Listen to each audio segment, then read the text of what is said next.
graduated from Rowan University in the spring of 2022 with a sports communication and media degree.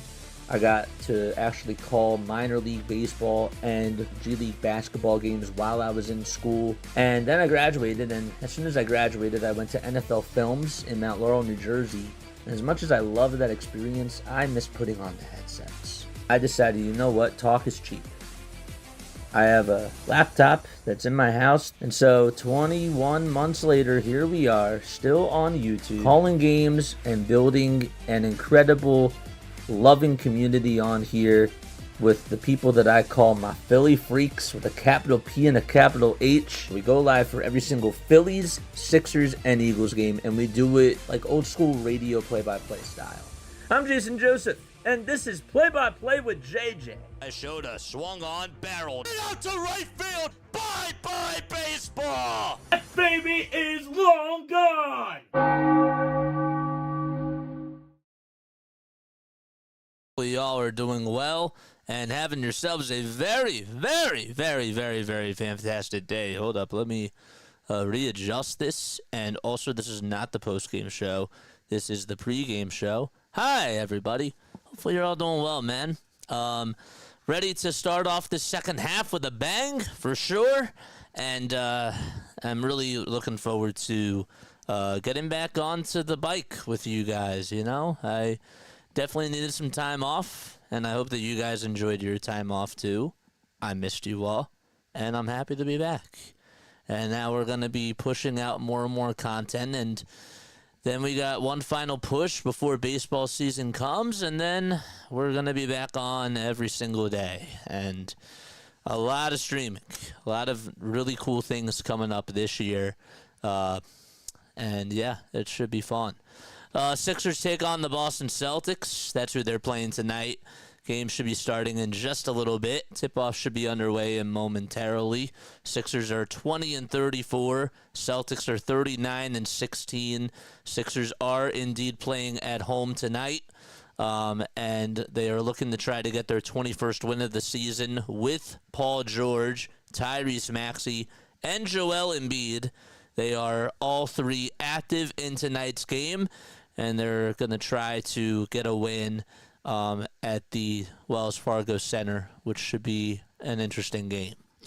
No Eric Gordon tonight, no Kyle Lowry, no Justin Edwards, and, of course, no Jared McCain either in tonight's game. Jared McCain out with season-ending surgery.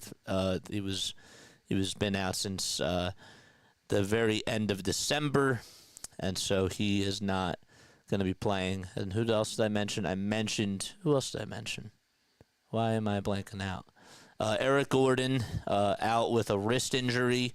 Kyle Lowry's out with a hip injury.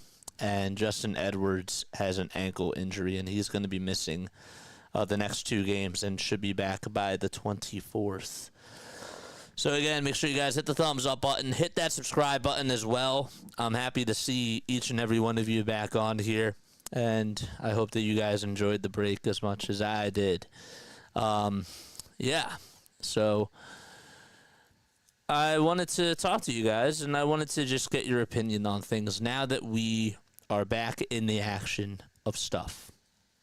Okay. Where are we with the Sixers? Okay, so if the Sixers lose tonight, do we call it a season?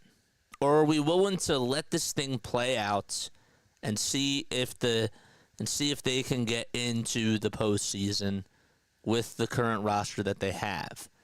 They did add Lonnie Walker. Very nice move. Does he move the needle? No. But he still is a nice guard that can play alongside Tyrese Maxey. He went overseas, and I didn't think that was right. And finally came back to the NBA and is looking forward to the next chapter of his life. And I think that it's a nice fit for the 76ers. And they got him locked up for the rest of this year and next year. And there wasn't a lot of financial risk at that either. So I like the signing. I think that he's somebody that can put the ball on the floor and he can help get you by. Those are the types of guys we need. We need guys that can buy time and also play basketball at a nice level, you know. do something or have somebody that just does the little things correctly, can create their own shot, can take it right over to the cup. So, yeah, that's what I'm looking for. So it should be a fun fit to see how things do go for him and for the rest of the team. And I'm curious about that. So, all right. What are our final score predictions? Make sure that you guys comment those down below as well. What are your final score predictions, man? Let us know what your final score predictions are down below. My final score prediction for tonight's game, I'm going to go with 108 to 104. They're playing against Boston. I actually should go up a little bit higher. Let's do 118 to 116. They won 118 to 114 the first game that they played, and then they lost 118 to 110. So I guess that we'll just go with 118 to 112. 118 seems to be the magic number for this regular season series. So 118 to 112 is my final score prediction for this game. And that's what I'm going to stick with. But what are yours? Comment them down below. All right, let's go into our main screen, which is right over here. There we are. Nice. We are on the road to 4,800 subscribers, so if you guys have not done so already, make sure you hit the thumbs up button. Hit that subscribe button as well. Sound effects are working. Indeed, they are. I probably could turn myself up a little bit. Oh, wait, the sound effect wasn't really that loud, so. And this is a little bit down, so that's better. Yeah, okay, good. Very, very nice. Sixers are playing the Celtics tonight. The Celtics, they're just missing Xavier Tillman. He's been ruled out for Thursday's game against the Sixers. But that's it. He's dealing with a knee problem. Other than that, everybody else is healthy for them. Jason Tatum, Jaylen Brown, the whole entire squad. Kristaps Porzingis is back. Jaylen Brown, as we mentioned, Drew Holiday, Derek White. That's going to be their starting five today. And the Sixers will get you their lineup in just a little bit of time. But yeah. So let me know if you guys think if the Sixers lose tonight, do they call it a season and wave the white flag and try to get a top 5 protected draft pick? Let me know down below. Emojis are checked. Good. 110 to 96 Boston, says Grace. 110 to 96. Just kidding. Just kidding. All right, cool. All right, we're about ready to be getting underway in hopefully just a few moments. All right, so we take a look at the Eastern Conference standings. The Sixers, they are 2.5 games behind the Chicago Bulls for that 10th seed.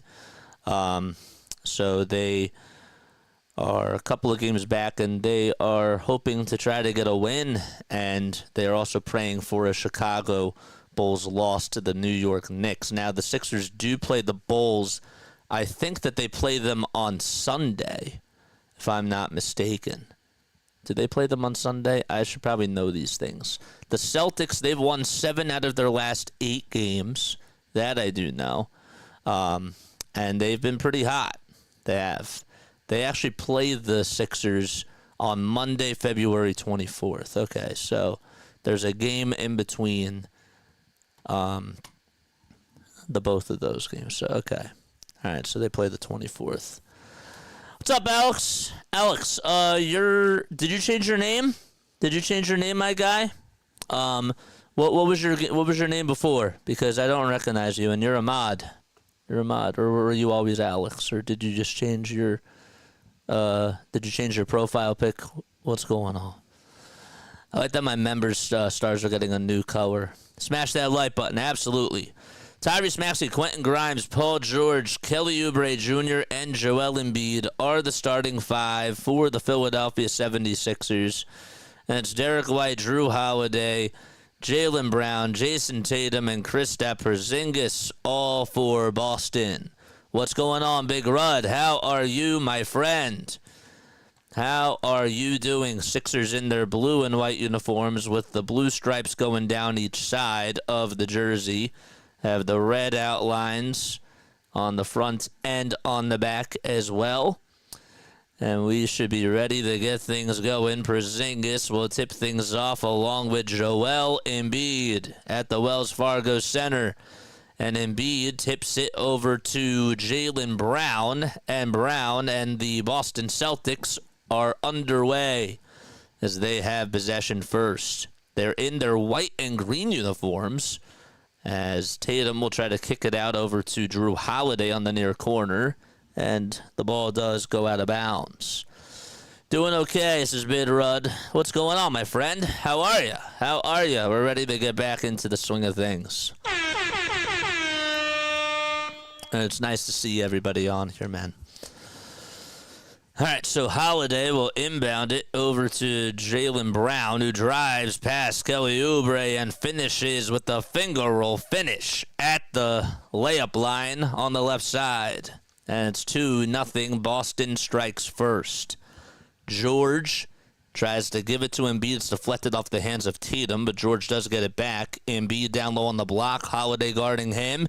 Embiid swings it back out to George for a catch-and-shoot three. Swish goes the basketball. And it's a 3-2 game. Paul George emotes in the chat, as well as Joel Hans Embiid. Porzingis tries to throw it in no man's land.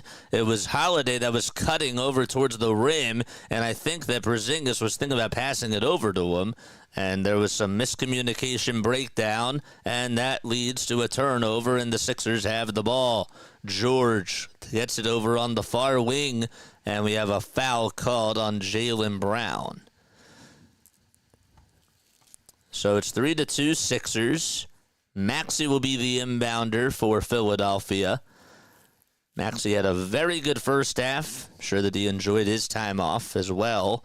Embiid down low on the block, trying to posterize Kristaps Porzingis. What a pass to Oubre, who was cutting towards the basket. It was a bounce pass, and Oubre was able to slam it home.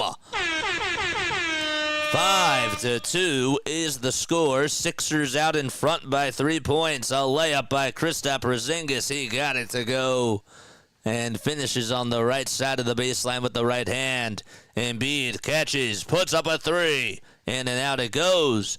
And Holiday will grab his miss for the Boston Celtics. Holiday driving past Oubre, and that's the third layup that the Celtics have made on the Sixers. They're just getting everywhere that they want to with ease. Oubre for three. In and out it goes again. And Derek White comes up with his miss. So White will just try to lob it down low to Jaylen Brown. And Maxey tries to play defense on him.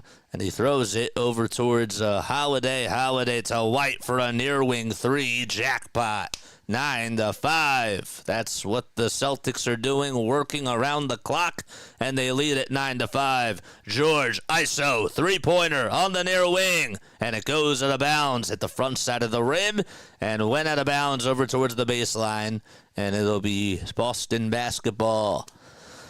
All right. There's Nick Nurse in his second season as head coach for the 76ers. 2 games under 500 in his tenure here in Philadelphia. 67-69 is the record to be exact. Embiid wants to try the drive and inside. Goes up with a 2. He flops down low and goes down like a bowling pin. Celtics, they got the rebound. Holiday to Brown in the dunker spot. And Brown gets fouled by Tyrese Maxey in the act of shooting.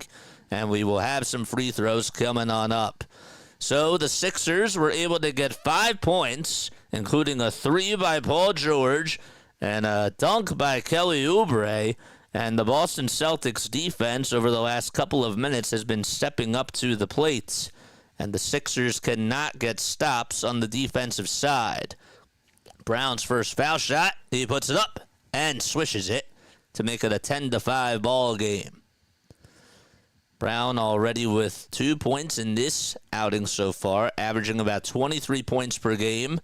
The 28-year-old from California College was the 3rd overall pick back in 2016. And the second free throw, he knocks that one down as well. It's 11-5. Boston out in front by half a dozen. Maxey on the near wing wants to ISO over Derek White, and now gets the matchup he wants on Drew Holiday. Embiid throws it away. It was tipped off the hands of Porzingis and intercepted by Jaylen Brown. Holiday trying to take it over towards the cup himself. He spins, he turns, he tries to make the layup. No. Porzingis tries to get the rebound. It's battered around off of 4 players. And Quentin Grimes, here he is, out in transition. Tries to throw it over to Oubre. Almost got it knocked loose. Oubre to Paul George will reset the top of the key. George now at the nail and goes back outside on the perimeter. Wants to ISO again. 5 seconds left on the shot clock. And he puts up an elbow J and cashes it in. Paul George doing Paul George things. 5 out of the 7 points scored by PG himself. Brown lost the ball. Oubre turnover, throws it, and it's intercepted by Jason Tatum. Tatum inside outside to Porzingis for a 3. Wide open. He backed up, but he did not make the shot. And Joel Embiid catches his miss. Grimes gets the ball for Philadelphia, and Embiid's at the top of the key and dumps it back off over to Paul George. Sixers down by 4. Embiid on the block, trying to take on Jaylen Brown. A nice pass outside to Paul George, and he wants to pass it. 4 seconds left on the shot clock. The ball finds Tyrese Maxey. Maxey to Oubre at the baseline, and Oubre throws it down with 2 hands again. All right, so that makes it now 11-9. Sixers down by 2 points. 7.5 minutes left remaining in quarter number 1. Tatum looking to pass it as Grimes is guarding him, and he finally will bounce it over to Jaylen Brown. Brown back to Tatum, a 2-man game between the both of them. Tatum's layup over Embiid, he got it, he parted the Red Sea. There were about 3 defenders from Philadelphia that didn't want anything to do with Jason Tatum, and Tatum took it to the rack himself. Embiid dumps it off over to Oubre, and now Embiid thinking about going to work here over Porzingis. On the low block he is. He puts up a 2. Money in the bag for Joel Embiid. Turnaround J that he made over from that elbow and was just able to swish it. 13-11, and Tatum now wants to go up against Quentin Grimes with a step back to himself. He can't get it. Tyrese Maxey got the rebound, and Drew Holiday pushed him out of bounds, and it'll be Philadelphia basketball. Sixers call a timeout with 6:49 to go in quarter number 1. They're down by 2. 13-11 is the score at the Wells Fargo Center. Okay. It feels so refreshing to be back. It really does. I feel very rejuvenated, and I feel happy. I just do. I feel so happy to be back on. I really felt like I needed that break. And it's worked, man. It has. It's nice to be able to step away sometimes and just be able to catch up with yourself, rest, and also catch up with the rest of the world and that type of stuff. So that was great. It was beautiful. It was really, really beautiful. What's up, Jane? How are you, Jane? What's going on? What's up, Scott? Guys, if I don't get to all your chats, I do apologize. I try to read as much as I can, so just don't take it personally if I don't read your chats. Sometimes I'm in the moments, like when I'm doing my play-by-play, and I know it's a lot, right? Like you gotta call the game. You're doing a traditional play-by-play call, and then you can't like let chat distract you, because then when that does happen, then some people get turned off by that. And sometimes, ADHD sort of, sets in, and you're like, oh wow, like, and you sort of lose track of focus and all that stuff. So don't ever take it personally if I don't read your messages. I just want you to know that I love you and I'm not angry or mad. So I just want you to know that. We got 17 people tuning on in. My name is Jason Joseph. If you're tuning in for the very first time, I'm a play-by-play broadcaster. I'm from South Jersey, and I go live for Sixers, Phillies, and Eagles games. Getting ready for the baseball season. We're going to try to do a couple of spring training games. People have asked me, are you going to be doing spring training? Are you going to be doing spring training? I'm going to try to do a couple. I really don't like doing spring training so much, if I'm being honest with you, because I do 162. and that's a lot. And I'm not like trying to complain or anything, but just being on here for the 162 is already a big commitment in itself. And I'm not going to make all the 162. I know that. We're going to have other replacements come on for us. But I'm expecting to do at least like 140 out of the 162. 145 would be really my ideal goal. So, but yeah, it's a lot, man. Eric's here. What's going on, man? Wow, JJ, my guy, you were great at this. Thank you. Football and baseball is more chill. This basketball play-by-play doesn't let you catch your breath. Oh, listen to us do hockey. It's even more intense, And that's the other thing too, is that baseball, people don't understand. Well, in baseball and football, you have downtime, so it's like people feel more. I don't want to say ignored, but there's less. There's time for chat. There's time for interaction, but you got to pick your spots, especially when you're doing basketball. I look at it more as if you're doing an opera piece when you're doing basketball. I don't know if that makes any sort of sense, but you have operas are very long. George gets the inbound pass that the Sixers are back on. He'll give it up to Grimes. Grimes to Embiid on the low block. Embiid with a runner. Can't put it up and in. And Jason Tatum comes up with the rebound. That's his second rebound. Actually, that is his first rebound only today. Holiday over to Porzingis, and they play a game of catch with each other. Holiday throws it back over to Kristaps as they go from right to left. And Paul George blocks Kristaps Porzingis, but a foul is issued to PG in the act of shooting. The Sixers are 7-6 when Embiid, George, and Maxey all play together, and they are 7-13 when two of the three play together. They're 6-13 when one of the big three members plays. And Kristaps Porzingis at the line for a pair of free throws. He knocks down the first one and cashes it in. The live odds for tonight's game, according to ESPN Bet, the Sixers, their money line is at plus 240. And for the Celtics, it's at minus 290. Free throw number 2, good as gold. 15-11, Boston up by 4 points. Give Kristaps Porzingis 4 points and 2 rebounds in this ball game. George dumps it off over to Maxey, and they play a little game of catch. Now Embiid dumps it back off over to George. Embiid's at the foul line. He's being guarded by Jason Tatum. Back is right behind Jason Tatum now. Now we'll just give it up over to Tyrese Maxey, who lays it up and lays it in. And it's 15-13. Sixers down by 2. Another assist. The third one by Joel Embiid tonight. Tatum throws it away. Maxey alley-oop pass to Grimes, and he throws it down and ties this baby up. Not a good pass by Tatum as he threw it into traffic, and guess what? Tyrese Maxey came running to the rescue and stole it right from him, and it was a 3-on-1, and he threw a nice alley-oop pass to Quentin Grimes. Here's White on the perimeter, being heavily guarded by Kelly Oubre. That's his tag. 8 seconds left on the shot clock. White looking to try to pass it, and now will try to lay it up inside, and Kelly Oubre beat him right to the punch, and he got the rebound. However, there is a whistle called, and I think that they're going to say that Oubre stepped out of bounds as he went for the rebound and had his left foot on the chalk. He did. And Al Horford will be replacing Jason Tatum. So we're tied 15-15. Not a lot of scoring so far between the both of these teams, but they've both went on their runs. There's 5 minutes and 12 seconds left in the first frame. Leading the way for the Sixers, well, it's Kelly Oubre Jr. and Paul George. George has 5 points. Oubre has 4. And he leads all scorers as well. Porzingis has 4. Jaylen Brown has 4. Embiid is 2. And that's pretty much it so far. Gershon Yabusele will enter on in for Paul George. So Yabu's getting his first second half minutes here. 6 feet 8 inches tall, 29 years old.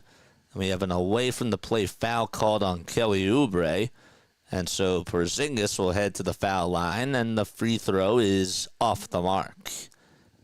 Hit the front iron and danced off towards the right side of the rim. And Celtics will still have possession. So it's Derek White, it's Kristaps Porzingis, Drew Holiday, Jaylen Brown, and Al Horford. White outside to Horford, and they kick it out to Drew Holiday. Holiday gets around the screen set by Horford and knocks down a tray while he's at it. Quentin Grimes was his defender, and Al Horford set a back screen for him, and Grimes couldn't go anywhere, and a wide-open three was hit by Drew Holiday. Maxey trying to respond, and he can't do so with a three. It's rebounded by Derek White again. Grimes tries to intercept it and interfere with Jaylen Brown, and it goes out of bounds. Last touch by Quentin Grimes.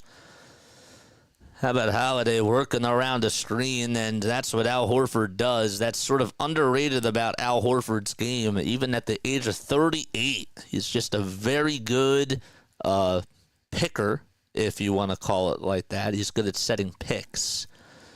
So it's 18-15, 4:40 left remaining in quarter number one. Brown off the little screen finds Porzingis, a line drive, three-pointer, swish goes the basketball, and the Celtics are just shooting the lights out from downtown. They're 3 for 4 to be exact. Embiid gets tripped up by Porzingis, and a foul is issued on Kristaps. They call him the Unicorn.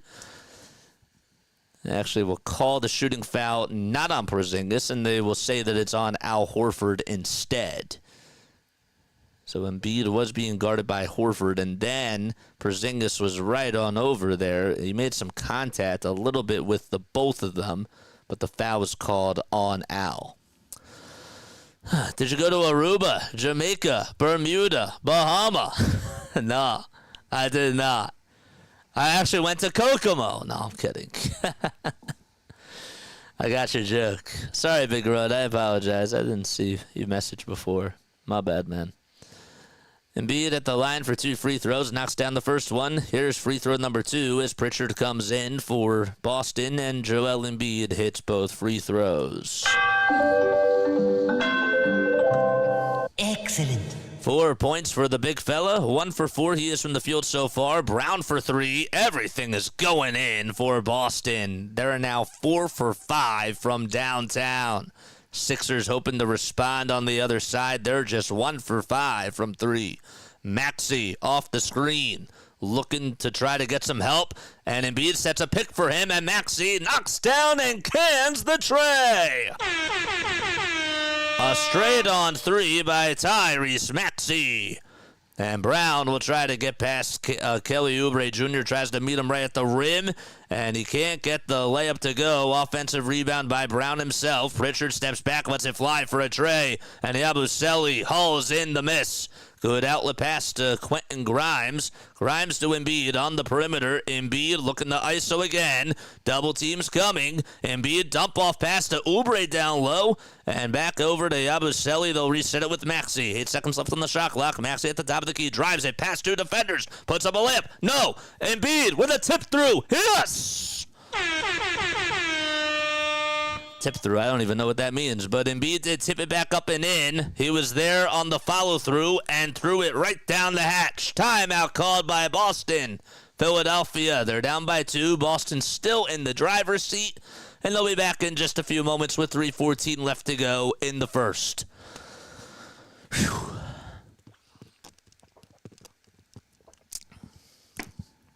Good start. Look, I know I say this a lot. I'm trying not to like emotionally like get into this. Let me rephrase that. I'm not trying to get soaked back in with this team. I'm just looking at what I see.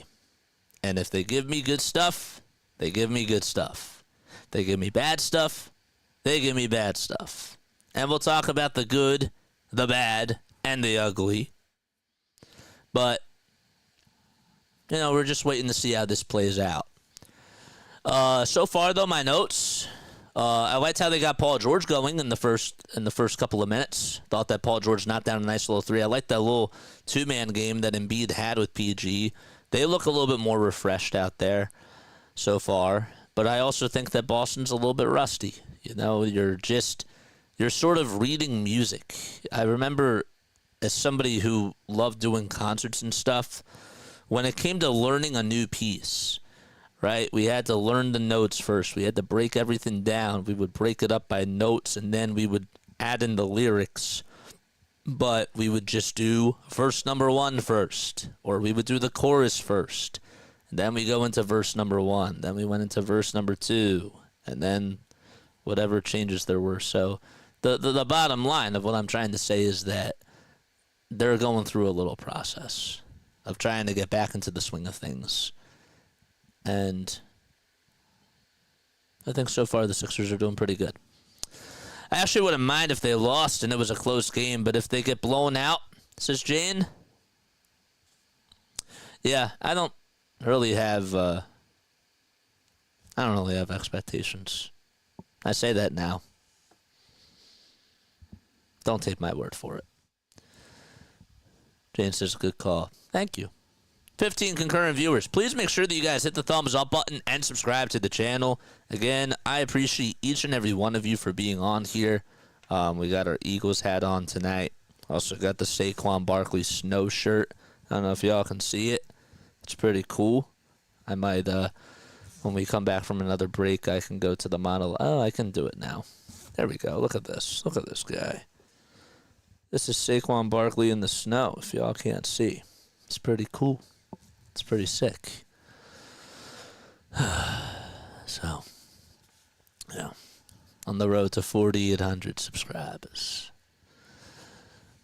That's how I made my rap song, says Jane. Yeah. Gotta start somewhere. You know, you're learning about a new friend, right? You don't just walk up to the friend and become best friends with the friend. You gotta get to know the friend. You gotta communicate. You gotta establish a relationship. Figure out what you like, what you don't like, what the partner likes, what the other one doesn't like. Even in relationships, you know, like you learn and you try to figure each other out, and that's what sight reading is. Pritchard for 3, knocks it down. Peyton Pritchard, a Sixers destroyer, if you will, able to destroy a 3 from 26 feet, and Kristaps Porzingis gets the assist. So Maxey, Embiid, George, Yabusele, and Council all out there for the Sixers. Sorry, we just sort of flew right back into the swing of things. And there's Paul George, who goes down as he got hit right on the jaw, and a personal foul is issued on Sam Hauser. Wait till the end of the third quarter and then ask JJ. Not even that. Like, don't ask me until like another 6 games. Like wait. Even if I'm not like this today, like, you know, don't take my word for it. Let another 4 or 5 games go by. George with a nice little dish over to Yabusele, but he gets it rejected by Jason Tatum. The ball goes out of bounds, and it was last touched by Gershon, and the Celtics have possession.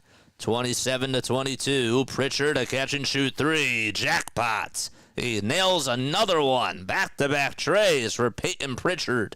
And they were in the same exact spot. Maybe this one was a little bit, maybe a foot closer, but it was in the same vicinity. Maxey lost the ball, and it's deflected, and it goes out of bounds. Sam Hauser was the one who last touched the basketball. Yeah. Wait until about another 3 or 4 games, and then ask me how I'm feeling about this team. Sixers won the first matchup, which was on Christmas Day when they had Caleb Martin, and he knocked down a ton of threes. I think he was 7 for 9 from 3 that day, or 6 for 8, something like that. First free throw by Tyrese Maxey. He puts it up and cashes it in. Another one deposited into the bank. Then they lost the second game, which was on February 2nd, and they lost 118-110. Free throw number 2 by Maxey, good as gold. Excellent. Maxey with 7 points, 2 for 4. He is shooting wide from the field, and he has a couple of assists as well. Tatum for 3, too strong, way off the mark as well. Yabusele outlet pass to Maxey. One more to Council, and Council will dunk it with two hands. Nice play by Yabusele, who was able to find Maxey at half court on the far right side, and then Maxey made an excellent bounce pass over to Ricky Council IV for the two. Another three by Horford, and Al Horford cans it from another area code on the far right perimeter. 33-26. 7-point deficit for the Sixers. Maxey steps back and lets it fly for a three, and that one is way off the mark. 1:15 to go. Rebound by Pritchard again. Pritchard at the foul line will look to kick it out to Tatum, and everything is going in for Boston. They have not missed a three in a very long time. They are 8 for 11 from beyond the arc. It feels like that they haven't missed from three in a while, but they're 8 for 11. Sixers not better at all. George with a catch and shoot three, and that one's off the mark too. Al Horford with a board. So nothing falling for the Sixers, everything falling for Boston, and that's why it's a 10-point game. Tatum being guarded by George. Tatum steps back, over on the elbow. Gets it knocked loose by PG. Stolen by Yabusele. And Yabu off to the races. And now stops on a dime. Gives it back to George. George to Yabu. Embiid on the block. Cornette guarding him. Embiid for two. Foul called on Luke Cornette. And 2 free throws coming up for number 21. Kevin's here. What's going on, man? How are you? Thank you so much for coming back. Good play by the big fella, Joel Embiid. Alex, you didn't tell me. What was your name before, man? You never told me. I saw that you either switched your profile pic, and that maybe you changed your name. So what was your old name? I don't know who you are, but you're a mod, and I want to say hi to you.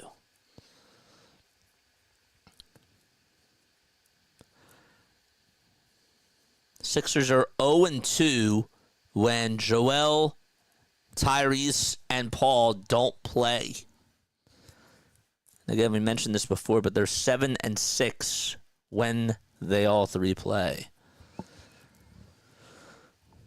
Embiid at the line for 2 free throws. The first one, he knocks it down.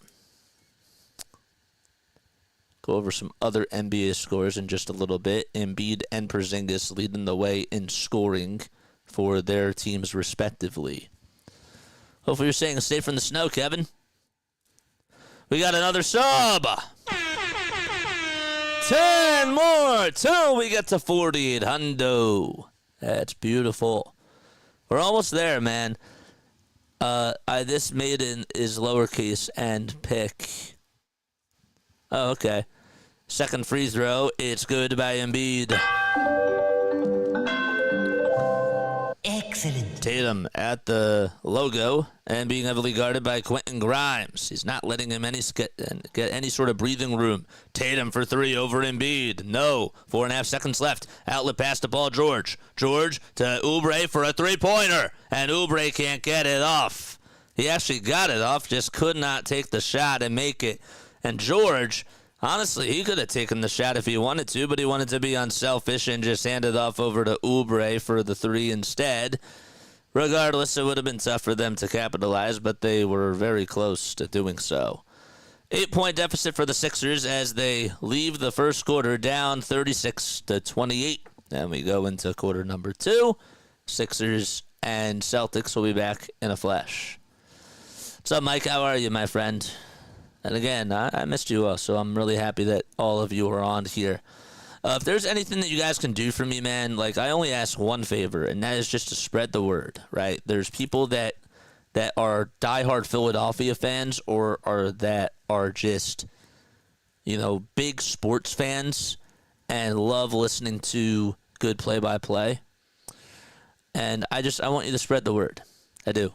I want you to spread the word. If you guys know of people, if you guys know of anybody who is out of the area and loves tuning in to either a good play-by-play or good Philly sports coverage, we really try to provide that with you guys on here. So it would mean a lot to me if you guys hit the thumbs up button and hit the subscribe button and just spread the word. Tell your friends, tell your family members, and just push it, man. Push it out there. One person makes a difference, even if it's just the one. So, that's all I ask. You guys can also donate if you want to. You don't have to, but it is there.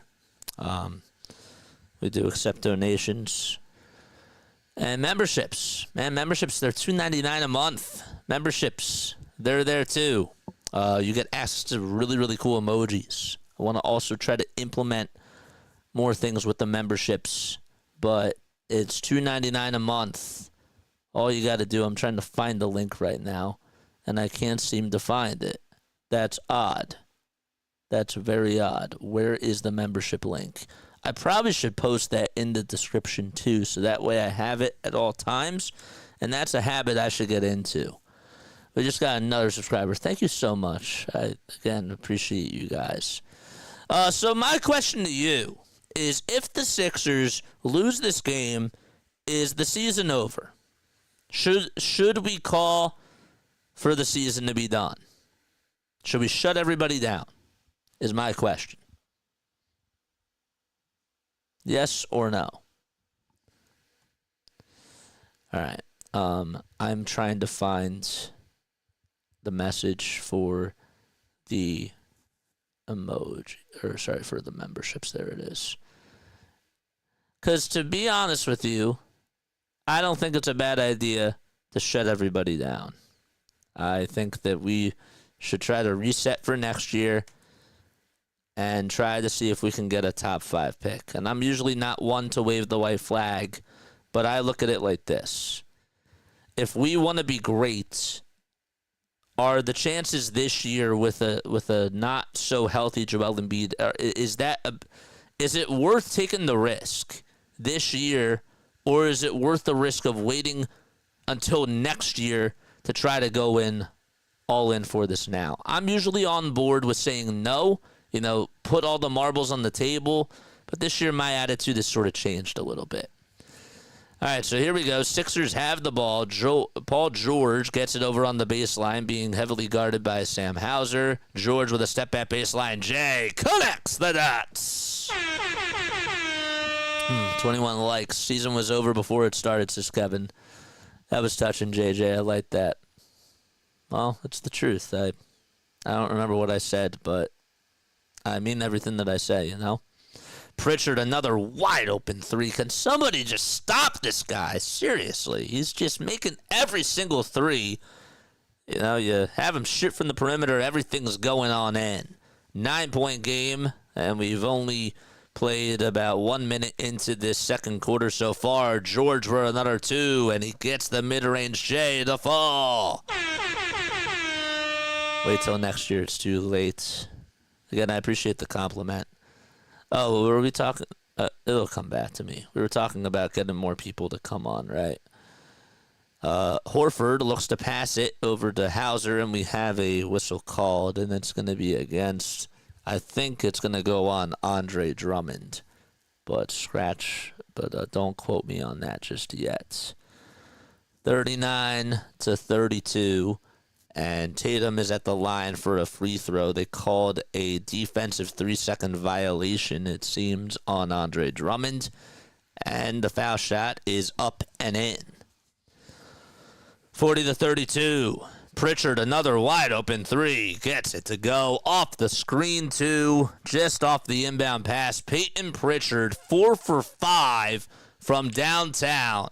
Everything going on in for him. And they've been in the same spot, the near wing. Grimes with a 3. Can't get it. Drummond, offensive rebound over 2 Celtics, and is able to put it back up and in. Nice little layup by Andre Drummond, and the lead is cut into single digits. Tatum, guarded by Quentin Grimes, wants to try to size him up and go up for a layup. He wanted a foul call. He cries. Grimes rebound, outlet pass over to Oubre, and Oubre will tip it over to Pritchard, and Pritchard was out of bounds over on the Sixers baseline, and it's still Sixers ball. That was a smart move by Kelly because he was getting a little bit wild, and by the time he got to the ball, the pass was a little bit out in front of him, and Oubre couldn't catch it. It sort of slipped out, but then he just tipped it onto Peyton Pritchard, who was out of bounds. Smart play. Andre Drummond gets the inbound pass. Paul George off the screen with it was supposed to be a lob pass to Andre Drummond. Miscommunication again. Tatum rebound. Nice pass to Cornette, who goes down the lane and throws it down with one hand. 11-point lead for Boston. Grimes, George, Oubre, Yabusele, and Drummond all out there for the Philadelphia 76ers. Yabu downhill, puts up a 2. Can't get it. And it's rebounded by Peyton Pritchard. Outlet pass to Hauser. Hauser sidestepping, puts up a 3-pointer. The basketball gods say no, and Andre Drummond comes up with his miss. Grimes wants to try to dance. Goes downhill. Turnaround Jay. Yes, sir! Quentin Grimes with a step-back turnaround shot, and he made it in the face of Peyton Pritchard.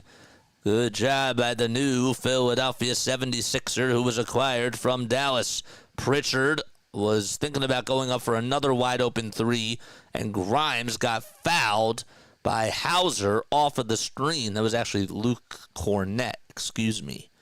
Cornette tried to set a pick, and then it looked like Grimes actually was trying to fight through it, and he got called for the personal foul. Really? He got tripped up before he was even there to block. Hauser was the one who tripped him up. That should be tripping. That should be an offensive foul. How is that? Regardless, we play on. 9 minutes to go in quarter number 2, and Tatum back out there for the Boston Celtics. Cornette finds Pritchard another near wing 3, and he swishes it again and again and again. 5 for 6. Peyton Pritchard putting on a clinic against Philadelphia like he usually does. If he played against the Sixers, I'm telling you, he'd probably be a Hall of Famer because he puts up a lot of good numbers every time he faces them. Drummond for a 2. No. Yabusele, offensive board, puts it back up and lays it in. 10-point game, 8.5 minutes to go in quarter number 2. Pritchard, Tatum, Hauser, Horford, Cornette, and Pritchard all out there. Cornette with a slam downhill. Hold me back, fam, says the Boston bench. And timeout called by Philadelphia. That's been the 3rd assist that Tatum has had today, just on a nice bounce pass to Luke Cornette. And he's gotten a lot of his points down low. That was actually his 2nd assist to Luke Cornette. I thought it was his 3rd, but it was his 2nd. And regardless, we go into a timeout. And the Sixers will be back in just a little bit.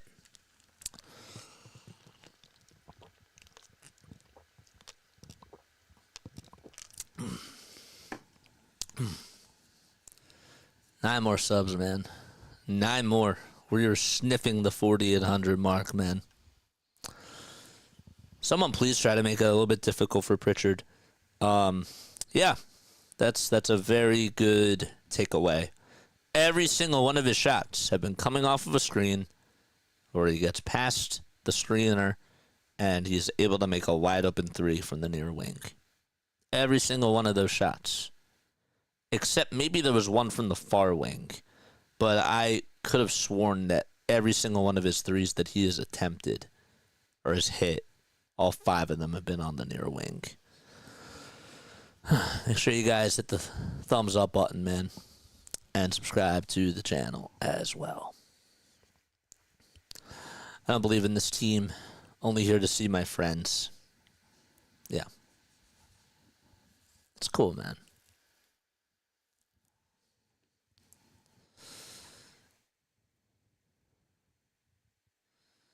So I guess Lonnie Walker, the 4th, is not eligible to play tonight?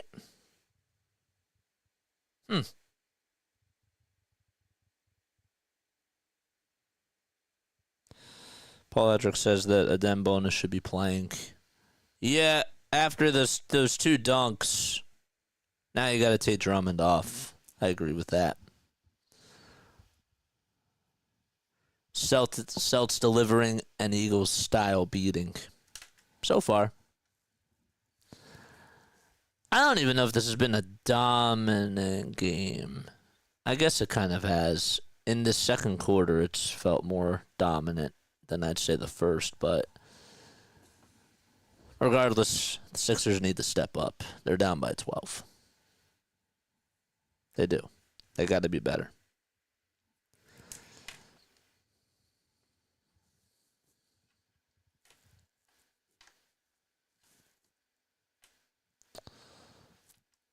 One thing about basketball that's always intrigued me, and I don't know if you guys feel the same way about this, but there's a rhythm to it. There's a conductor, and then there's the instruments that are out there, right? There's a pace, and basketball's pace is conducted it's supposed to be conducted at a high, fast pace, where you hear a lot of squeaking of the shoes on the gym floor, and then you hear, like the sound of the swish on the net, which is really cool. And I like that sort of vivid imagery that the sport does bring. And in some ways, I don't think that we're getting enough of that now in the NBA, because I think that we're getting more whistles and we're having more three-point shots. And so when you really think about the game changing, that's something that nobody really does talk about, because sounds really do relate to humans. And I don't think that we get enough of that now. I hope that makes sense. Andre Drummond gets called for a 3-second turnover, and Maxey will enter on in, as well as Jaylen Brown for Boston. All our instruments are out of tune. The whole league's, yeah. I tend to agree on that. Pritchard skips it back out over to Jaylen Brown. Maxey slipped up for a second, and Brown will try to school him as he hits a baseline J from about 15 feet or so, maybe 12 feet. And that makes it 52-38. Here's Oubre again, who tries to drive it inside, gets it rejected by Luke Cornett, and Jaylen Brown comes away with his miss. Brown downhill to Holiday. Here's another three by Pritchard, and finally he's human. It was from the near corner, not the near wing. Maxey tries to distribute it over to George. Grimes wide open three-pointer. In and out it goes, and Cornett on the glass, able to fight for another rebound. Tatum on the perimeter, guarded by Paul George. Dumps it back to Cornett. They play a game of catch, and Cornett's layup is good. That two-man game between Jason Tatum and Luke Cornett, the Sixers have not been able to solve it. It's like a Rubik's Cube out there. George for three. Got it to go. PG8. Able to hit a tray from the near corner. 12 points for PG. Another three by Brown. He's human. Grabs his own offensive rebound, and Oubre tries to strip it out of his hand. He does, but it goes out of bounds. That was a long rebound by Jaylen Brown. Paul George had a chance to get on over to it, and Jaylen Brown just cut in front of him and said, "Excuse me," and he got the board, and then Oubre, as he was trying to trap him, just slapped it out of his hands. So Tatum will take another quick breather, and Brown will inbound it on the Celtics baseline. Again, the Celtics in their white and green uniforms as they maneuver from left to right. Holiday gets it blocked by Paul George. Holiday still has possession, though. Holiday trying to get past PG. Good contest by George, and a rebound by Quentin Grimes. Holiday tried to make a layup, and Paul George said, "You're not going to get past me." Grimes behind the back, dribble moves, puts up a layup, can't get it. And the rebound belongs to Derek White. Oubre tried to fight for it as well, just could not haul it in.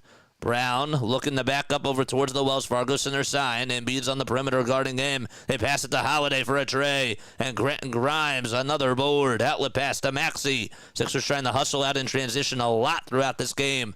Oubre with a layup and one. Nice pass from Tyrese Maxey. That tic-tac-toe play that they executed was on the far corner. They found Maxey on the far corner at the three-point line, And then Oubre was at the baseline in the paint. Got past Kristaps Porzingis. No, sorry, it was past Luke Kornet. And Kornet fouled him from behind as he hit a reverse layup. And now Porzingis will step on in for Kornet. So no need to worry about that two-man connection between Tatum and Kornet as of now. And the free throw by Oubre. Yes, sir.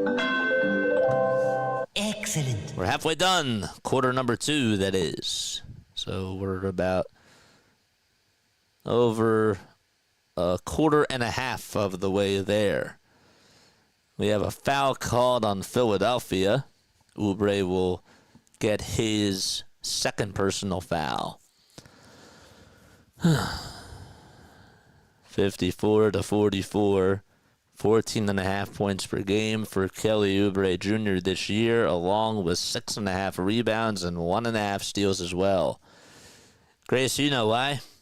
Cha-ching. That's why. It's money. Money talks. Brown tries to get it, and it's intercepted by Kelly Oubre Jr. He stripped it and poked it away from him.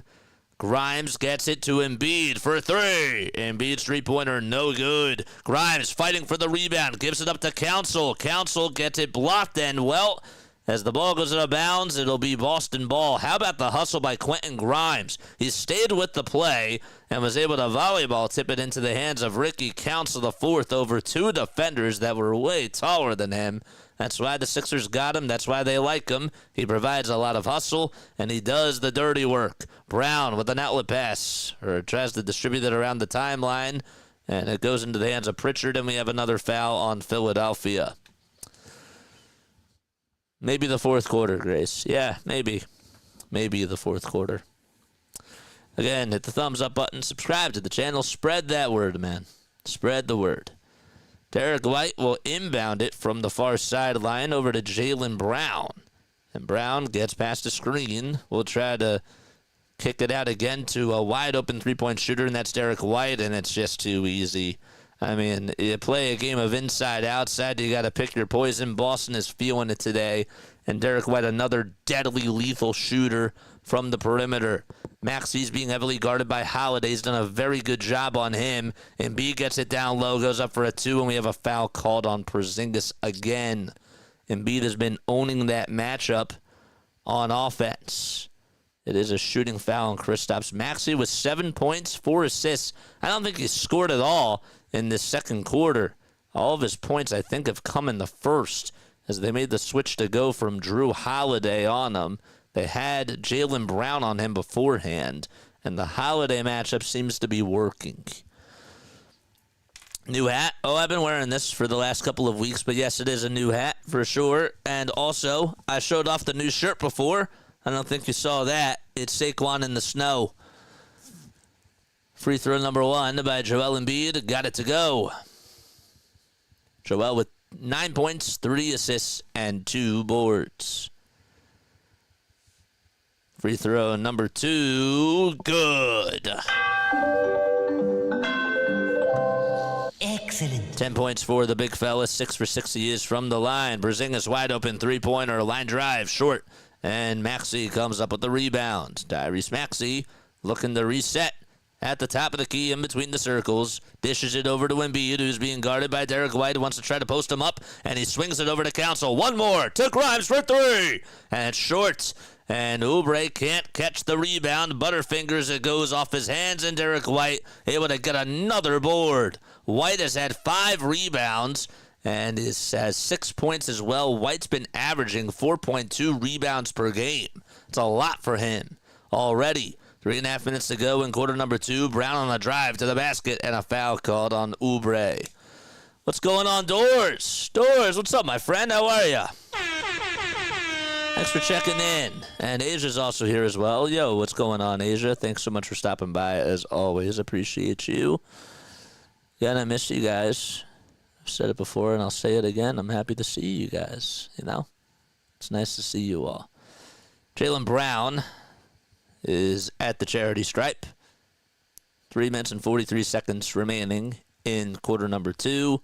Foul shot number 1. He gets it to go. During his career, Jaylen Brown has averaged about 18.5 points per game pre-All-Star.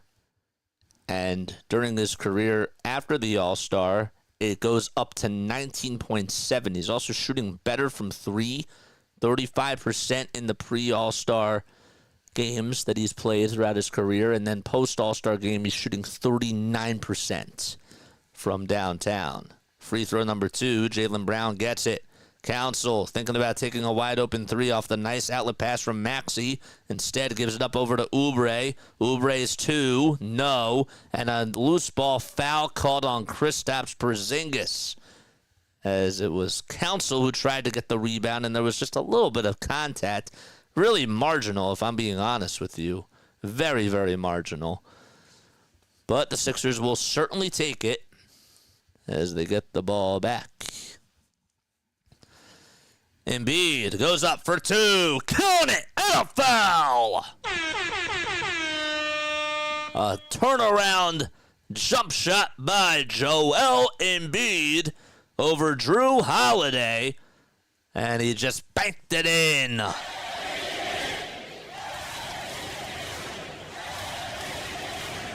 Wow. Beautiful. So we have a foul shot coming up for number 21. A dozen points for him. Half of his points have come at the foul line.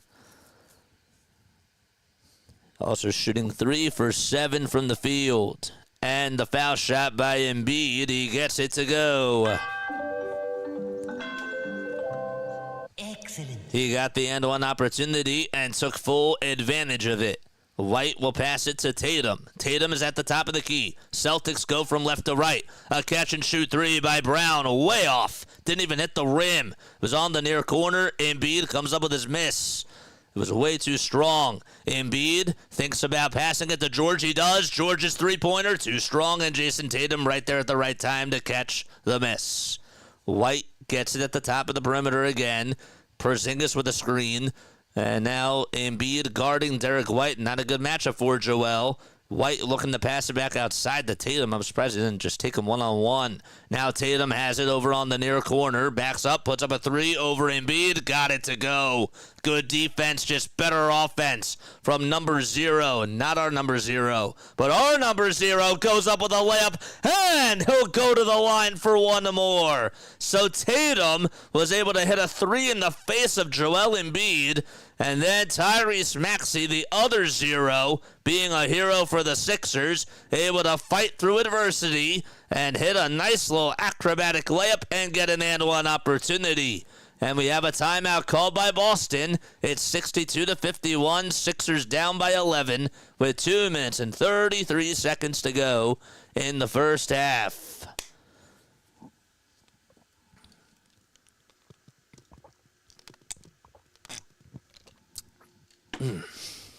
Nice. That excellent sample is hilarious. Yeah, thanks. That's what they play at the games. I want to give you guys some type of experience. I don't like to go too sound crazy. I really don't, because of DMCA and copyright stuff. But I want you guys to have some type of experience. Right? That's still why we play the song at the end whenever they win. Because I want you guys to, there's people that tune in that are from out of the country, and other networks don't allow teams to play that sort of stuff. And that's sort of the spectacle that comes with it, And I want you guys to have some type of reward. Yeah, that's the right word I was looking for. So, anyhow, JJ, can you please read my comment? I don't know what you said. I'm sorry, I can't scroll back up. I can't scroll back up.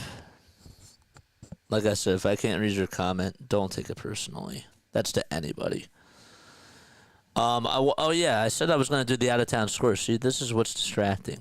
It's not you guys. I just got distracted. So let's take a look at the out-of-town scores now. So the Hawks, they lead at 24-9 with about 3:24 to go in the first quarter. Cavaliers have a 19-15 lead against the Brooklyn Nets out in Brooklyn.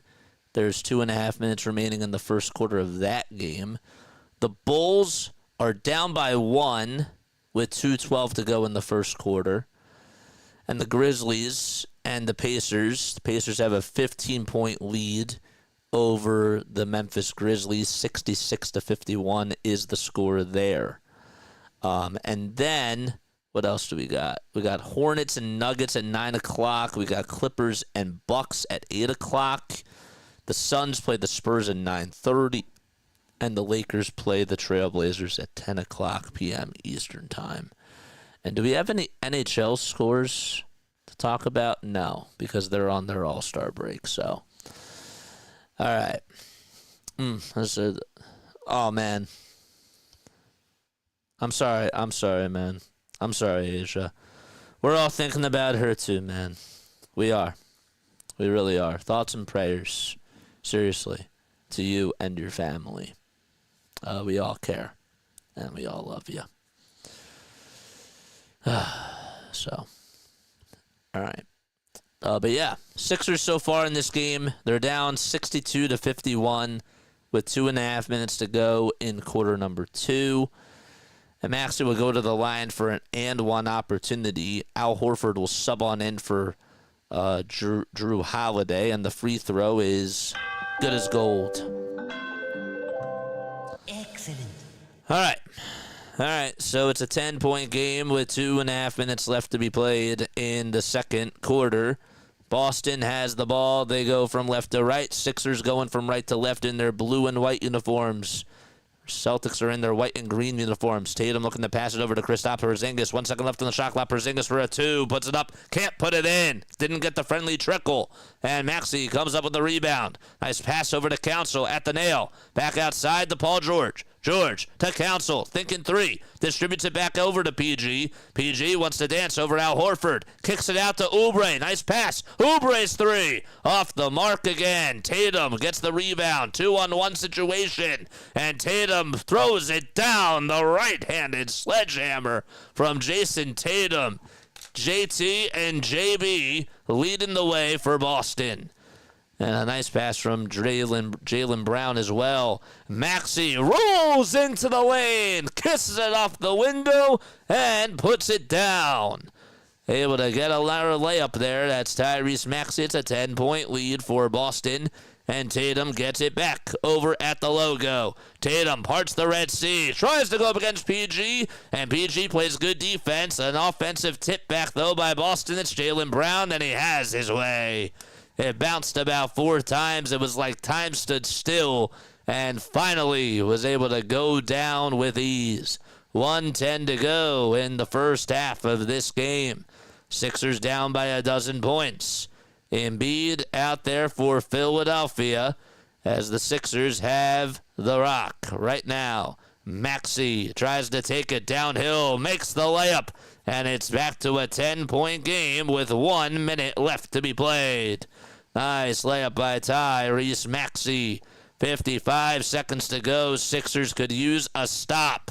Brown gets towards the right side, gives it back to Horford, a catch-and-shoot 3 in the face of Joel Embiid as he snarls right at Joel as he backpedals and gets back on defense. Sixers just 3 for 16 from downtown. The Celtics 14 for 24. Maxey's 3 way too short. Rebound by Boston again. They're getting the looks too, the Sixers. They're just not able to cash in anything. And the Sixers' defensive perimeter presence really hasn't been much. Another wide open 3 by Porzingis. Line drive, good.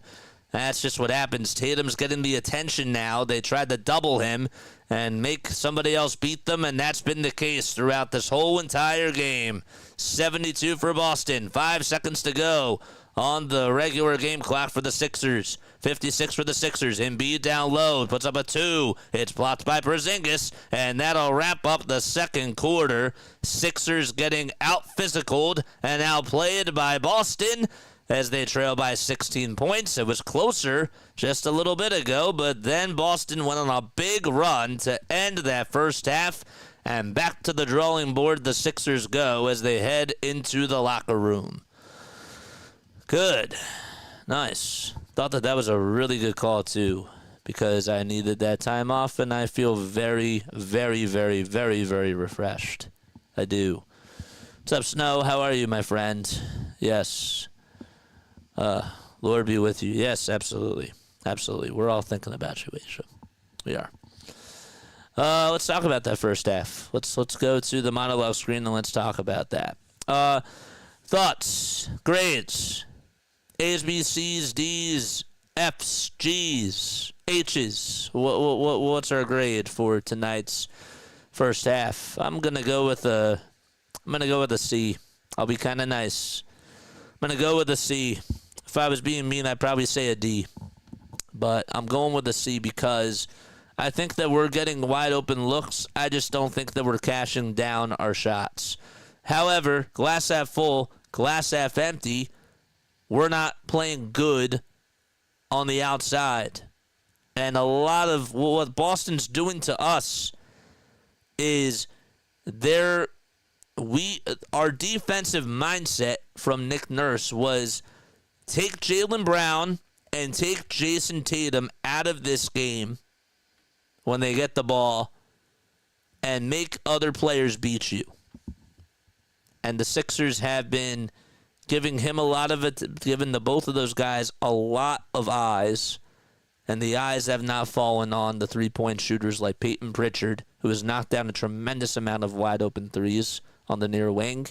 Al Horford knocked down a big one. Porzingis had a couple where he was left wide open and he knocked them down too. They're just so easy.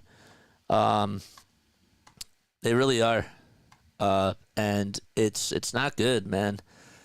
It's not good that they're just allowing and surrendering all of these wide open shots.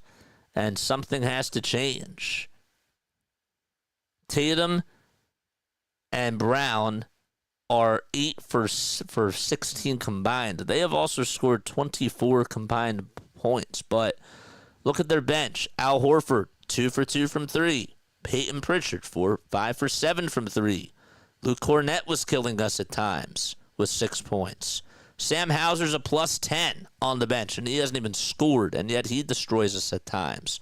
So they're picking apart our zone on defense, and we're not hitting. Whenever we do have wide open shots, we're not hitting them.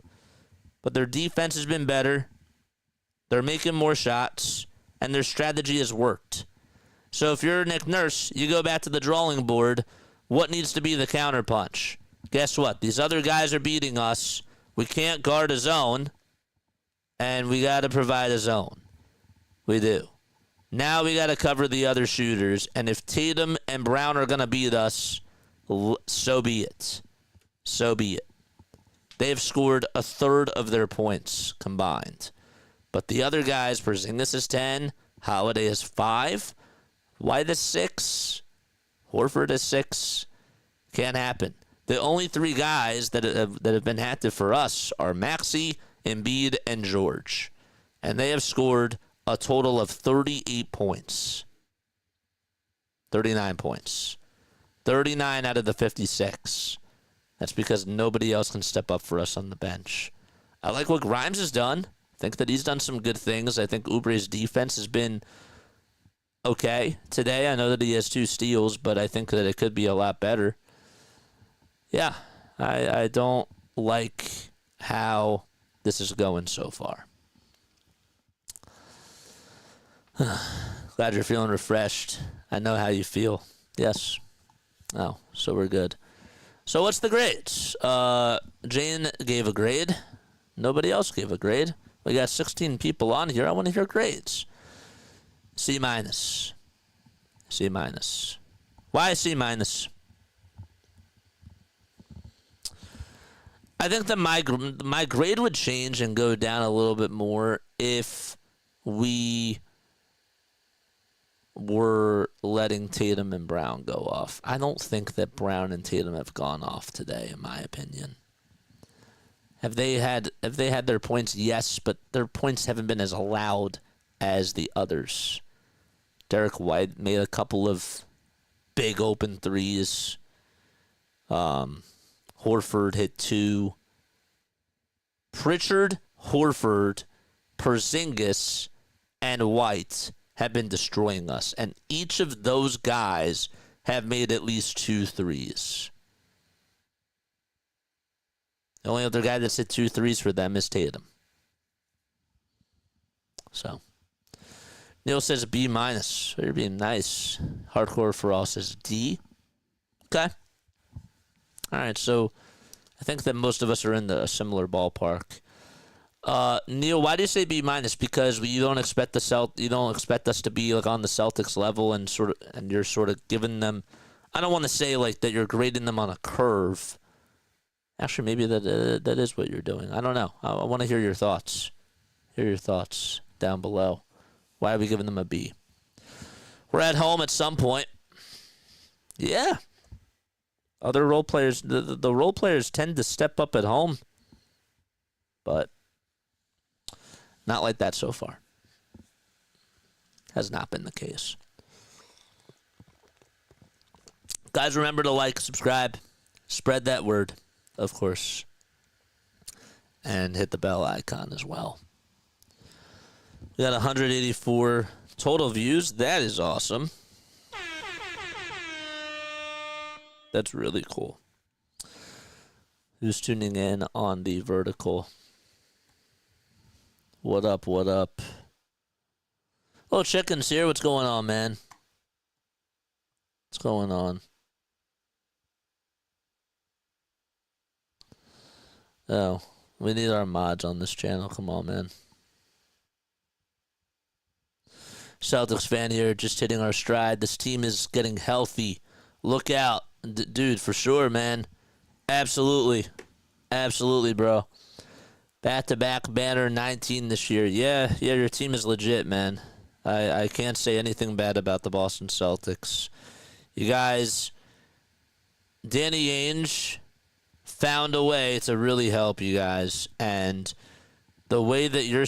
honestly, you guys, when I think about your franchise and where it is right now, you guys have a franchise that's just like the Eagles. And I know it's a different sport, but you guys set yourself up when you got Kyrie Irving and Gordon Hayward, even with Jason Tatum and Jaylen Brown as babies. You guys set yourself up for success for years and years to come. And you still have a nice window because Danny Ainge and because Brad Stevens and that whole culture that you guys have set in there, you guys understand what it takes to win, and you know how to fleece other people. Danny Ainge, I think, is the equivalent to Howie Roseman. Look at what he did. He traded the first overall pick. I mean, I know that my Sixers don't want to hear this, but look at what he did to build a championship-level roster. He knew who he was going to get. He knew who the Sixers wanted, and so he fleeced them. And he gave the Sixers the first overall pick, banking that the Sixers weren't going to take Jason Tatum, and they did not. They took Markelle Fultz, and Tatum goes to Boston, and they get more assets from that. He is so good at acquiring assets, both Stevens and Danny Ainge. Take notes, Sixers. Take notes. That's how you win a championship. Love the streams, man. You know what I mean? Like Caleb says, I love the streams. I appreciate you, man. Gary says, I just stumbled upon your podcast. I really like your fairness and your knowledge of the game. Been that Critics fan, or been that Celtics fan over 50 years. Well, I appreciate you, man. Again, I try to...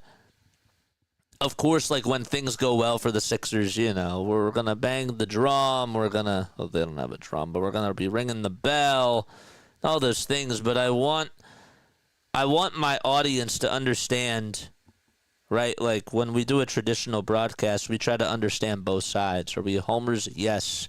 But we try to figure out as well what these other teams are doing well, especially when we're struggling. because we could trash talk. We could say, oh, screw the Celtics. We could say all those types of things, but sometimes you need to understand you got to look at yourself in the mirror, and you can't do any of the trash talking when you're the team that's being trashed on. You can't do that. Got to back it up somehow. How long have I been streaming? I've been streaming for 2 years, man. I started in December of 2022. The channel really started in November. But I was interning at NFL Films. I graduated from Rowan University with a sports communication and media degree. And I've been calling Sixers, Eagles, and Phillies games on this channel, but I like to do traditional play-by-play. You have other people, and they do a good job on here. There's like no disrespect to anybody. You have other people that love to do watch parties and people that, you know, just sort of follow along like with the game, but we like to do more so of a traditional play-by-play style where we still read comments and whatnot, but I want people to be able to get a clear understanding of what's going on in the game, and I want you to feel like you're there. Because I feel like a lot of times when you're on a watch party, and there's benefits to watch parties, but when you're in a watch party, you're not always like, for people that don't get access to TV, you can't see what's going on, right? So you're blind. And so when you just hear, nice three-pointer, or like, yes, what the frick just happened? You know? I can go on and on and talk about that. But there's pros and cons. That's just the one pro that I like to do in play-by-play. Just stumbled upon your podcast. I really like your... Oh, wait, I read that. Let me go back to this. Paul finally looking okay. Joel, not too bad. Magic are still getting their butts kicked. I feel that. I feel that for sure. Sorry, I was trying to go back and forth between both chats. Thank you guys so much for subscribing, by the way. You guys are the best. Wait, hold up. That was weird. Good night, all. Have a good night. Alex, thank you so much for stopping by, my friend. I appreciate you very, very much. It means a lot. Again, I'm really, really happy to be back. I've really felt like we needed to just take days because we had we had a big run. Like, this is, when you really think about it, like, this is supposed to be our off season. And what do I mean by that? We don't really get as many people on because we're not doing the grind every day like for baseball. And, you know, there's not as much engagement on here when it comes to basketball, when it comes to, you know, to football. We've been getting more and more engagement, which is great. But it's not supposed to be like, it wasn't supposed to be that busy, and it was really busy. And we did a lot of content for a quote-unquote off-season. And it was fun, but I needed that time because guess what? Baseball's coming around the corner. We started spring training, man.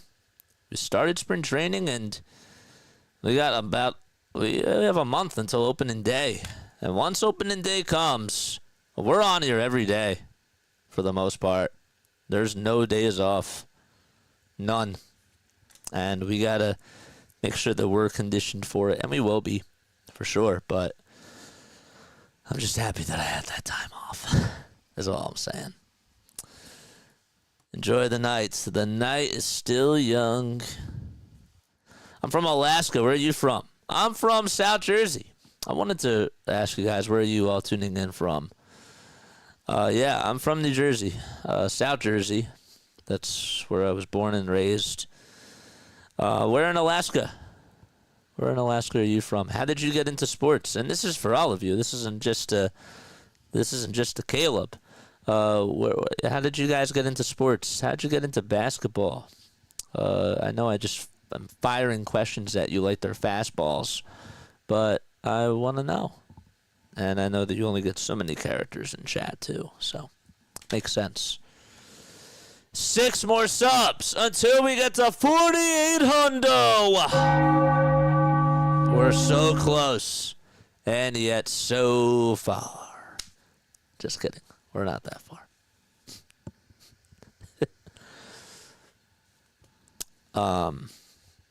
Sixers money line right now, in case you're wondering, for those of you that are into betting, is at plus 240. Which I think is kind of low. Please correct me if I'm wrong with the way that I pronounce this. Kotezbu. I played basketball since I was 5. Kotezbu is the upper part of Alaska. Huh. Cool. Wow. Have you lived there your whole life?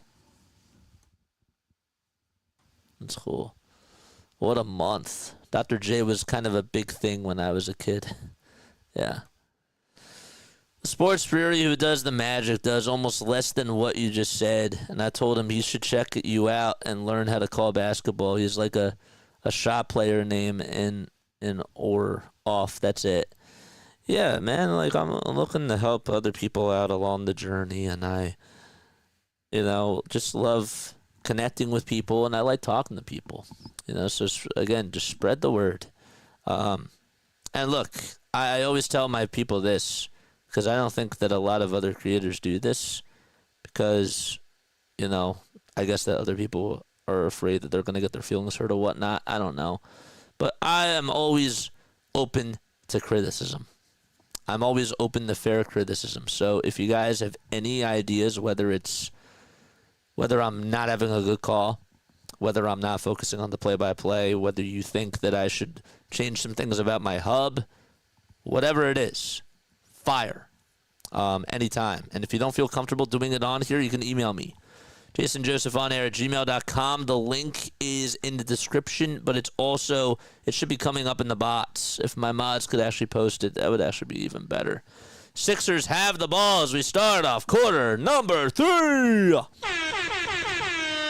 And what do you know? They lost the ball. Joel Embiid lost it. It went out of bounds over on the baseline, and Jason Tatum has it for Boston. Tatum will dish it off over to Derek White as the Celtics go from right to left. The Sixers are now the ones going from left to right.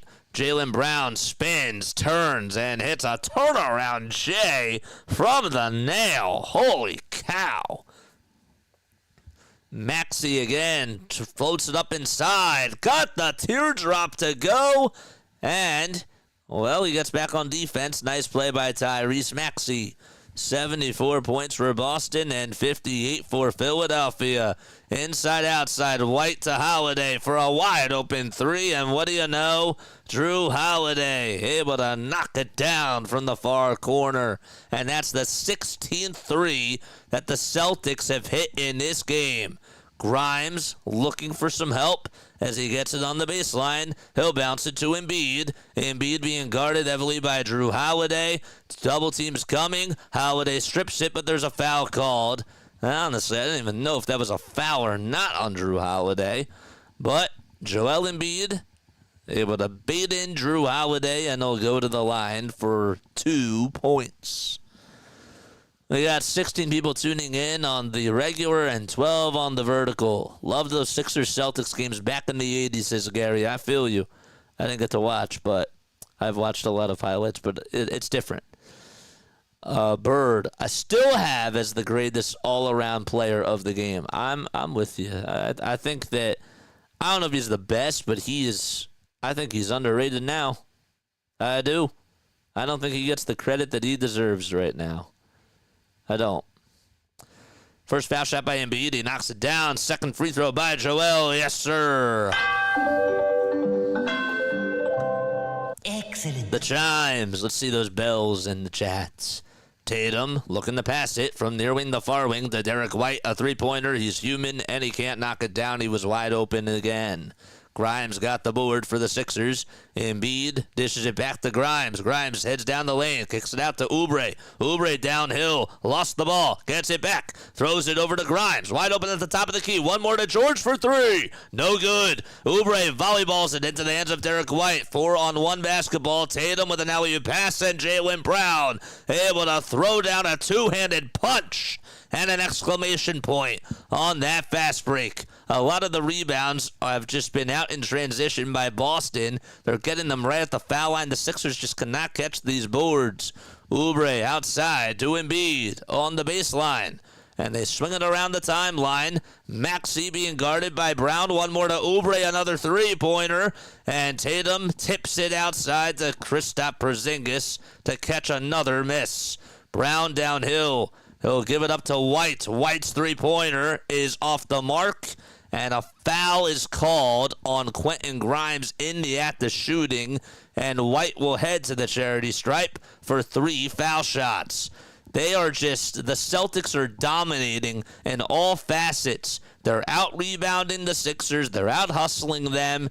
They're playing a game of inside-outside, and they're getting to their spots everywhere on the court. White's first free throw, and he gives Boston 80 points. White does have 7 points, 7 rebounds, and again, he's averaging 4 rebounds per game this year. So for him to just be able to get 7. Also had 7 rebounds against the Spurs, though, and 9 assists and 19 points against his former ball club. Free throw number 2, he knocks it down. There's Joe Mazzulla, who's the head coach for the Boston Celtics, has to be very happy with how his squad is done this season so far. The third free throw, swish. He swished all 3 of them. Not even exaggerating. There's Brad Stevens over in the stands. Made his way over to the Wells Fargo Center. George with a catch-and-shoot 3. And Embiid can't get the assist. Derek White got the defensive rebound at the Sixers foul line again. Nobody hustled. Everybody was jogging except for Derek White. Brown with a catch-and-shoot 3. And he just puts one into the can. And Brown able to execute on another tray. A 13-6 run by Boston in just the third quarter alone. Grimes with a three-pointer. That's off the mark. And the rebound belongs to Jaylen Brown again. So Brown goes up for a 3. It's a little bit short. Maxey cuts off Drew Holiday off the rebound. Outlet pass from George to Grimes, who puts it up and in from sea to shining sea as he got the layup to go. Pritchard with 5 threes, Horford with 2, Holiday, Porzingis, Brown, Tatum, and White. They all have 2 threes for Boston. And they've been living and dying with that 3, but they've been living with it. And it's been really helping them in this game. Tatum being heavily guarded by Grimes. And Tatum, I thought, got fouled by Quentin, and he did. And we have another shooting foul called. It'll be against the Sixers again. The Sixers have missed 18 threes. They're 3 for 21 from beyond the arc. And the Celtics are 17 for 29. They're also out-rebounding the Sixers 25-22 on the glass, and they are out-assisting Philadelphia as well, 23-12. First free throw by Jason Tatum, and he swishes it. 13, 9, and 5. 9 assists, that is, for J-Tay. And he's 7th in the league in scoring, averaging 27 points per game. And he's on his way to his average again as he hits another free throw. He's about halfway there, 13 points, as we mentioned. Oubre gets it over on the baseline, puts up a 2 and 1.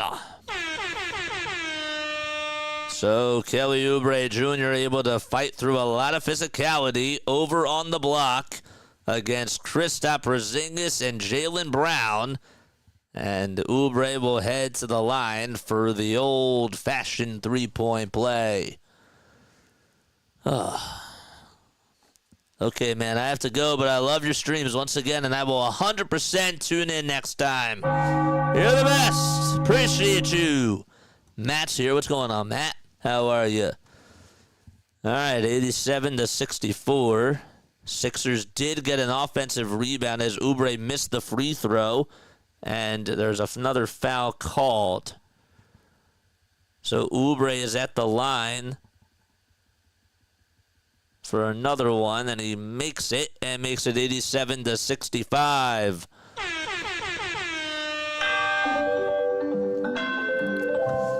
Excellent. So Oubre missed the and one, and then he was able to get fouled again by Porzingis. And then he missed the first free throw and made the second. That's what happened. Porzingis puts up a 2, and he's fouled by Tyrese Maxey. Starkey's here. What's going on, Starkey? How are you, my friend? What is going on, Starkey?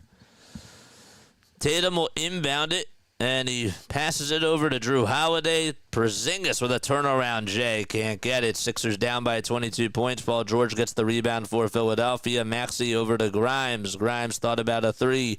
Gives it back to Embiid. And Porzingis says, I dare you to shoot a 3. Doesn't take it, though. Embiid trying to do a little fancy Euro step, and he can't finish at the rim with a 2. Here's White with a 3-pointer, and Paul George cleans the glass. Pass to Maxey.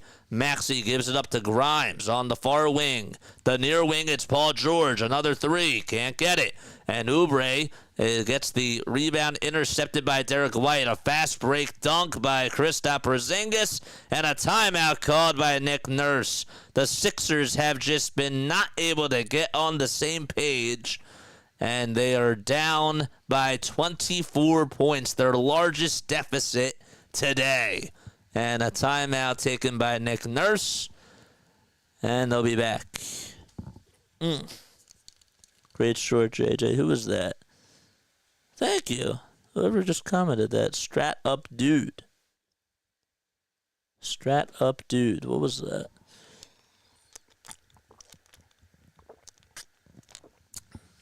Thank you, man. I appreciate it. Oh, that's hardcore. It comes up by your username. That's weird. That's really weird that it comes up by your username. Huh. What's going on, Starkey? Again, if you are tuning in for the very first time, make sure you hit the thumbs up button, subscribe to the channel, and hit those notification bell icons too, man. Not a good game for the Sixers. It has not been a good watch in this third quarter specifically. But that's what we expect, right? We expect this team to get mollywopped by Boston. At least that's what I kind of expected. I did say I was being optimistic. I did say, and I own up to it, I said that the final score would be 118 to 116.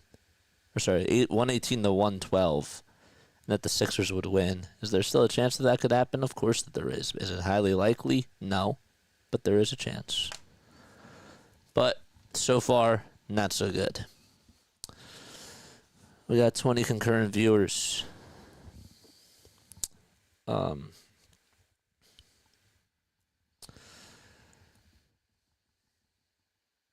feel like you guys needed the break as much as I did. And it's nothing bad. But I think that sometimes whenever we're invested into something, I read this book when I went to Israel. It was a children's book that they made us, we did a study on it. It's called Zoom. And Zoom in Hebrew means the same thing that it does in English. When you move in and you change the, whatever. So I bring this up because when in the book you get a perspective of one thing and you see a picture and then they ask you like what does that look like to you? And then it zooms out on the next page. It's a children's book. And you realize, well, that thing was a horse and it looks so big. But then you realize it's on a table and it's a part of a child's play set. And then you realize that the child, in the next picture, that it is a child. You thought maybe it was just, an adult or something. But no, it was a child because then you could see the parents right behind them. But the point is that perspectives change when you zoom in and when you zoom out. And sometimes the moral of the story is that breaks do help because it makes you see the bigger picture of things. All right, here we go. Sixers get the ball back as Kelly Oubre tries to go up with a three-pointer. Can't get it. And it's rebounded by Boston. So, but yeah, I don't know what that point was, but I hope that made sense. Don't even remember half the things that I say. Anyhow, 89 points for the Boston Celtics, 65 for the Sixers. Embiid gets the inbound pass over on the near wing and dumps it back off over to Maxey. Behind the back bounce pass from Maxey over to Embiid, who's at the elbow, gets back over towards the nail, finds Oubre for a three, and he cans it from the near wing. That's just the fourth three-pointer that the Sixers have been able to manufacture today. It's actually just the fourth that they've made. They've manufactured a lot, but they just have not been able to make them. Horford wide open tray. No. Sixers dodge a bullet there. And Maxey off to the races as he gets the rebound. Gives it back over to Embiid. Embiid to Oubre. Oubre drives down the lane. What's he going to do? He goes up for a two. He elbowed Cornet in the face. They're going to call it an offensive foul. I think so. I do. He elbowed him right into the face. I couldn't tell what the call was. The ref was out of the picture. Elbowed him right there. Yep, that is the right call. And they're probably going to look at it to see if it is a flagrant. That's what I would assume. And again, there's no official call that I can say that they're going to do that. They are actually not going to do that. That's why we said probably. But they didn't. Probably means that the chances were high. They were not high there, I guess.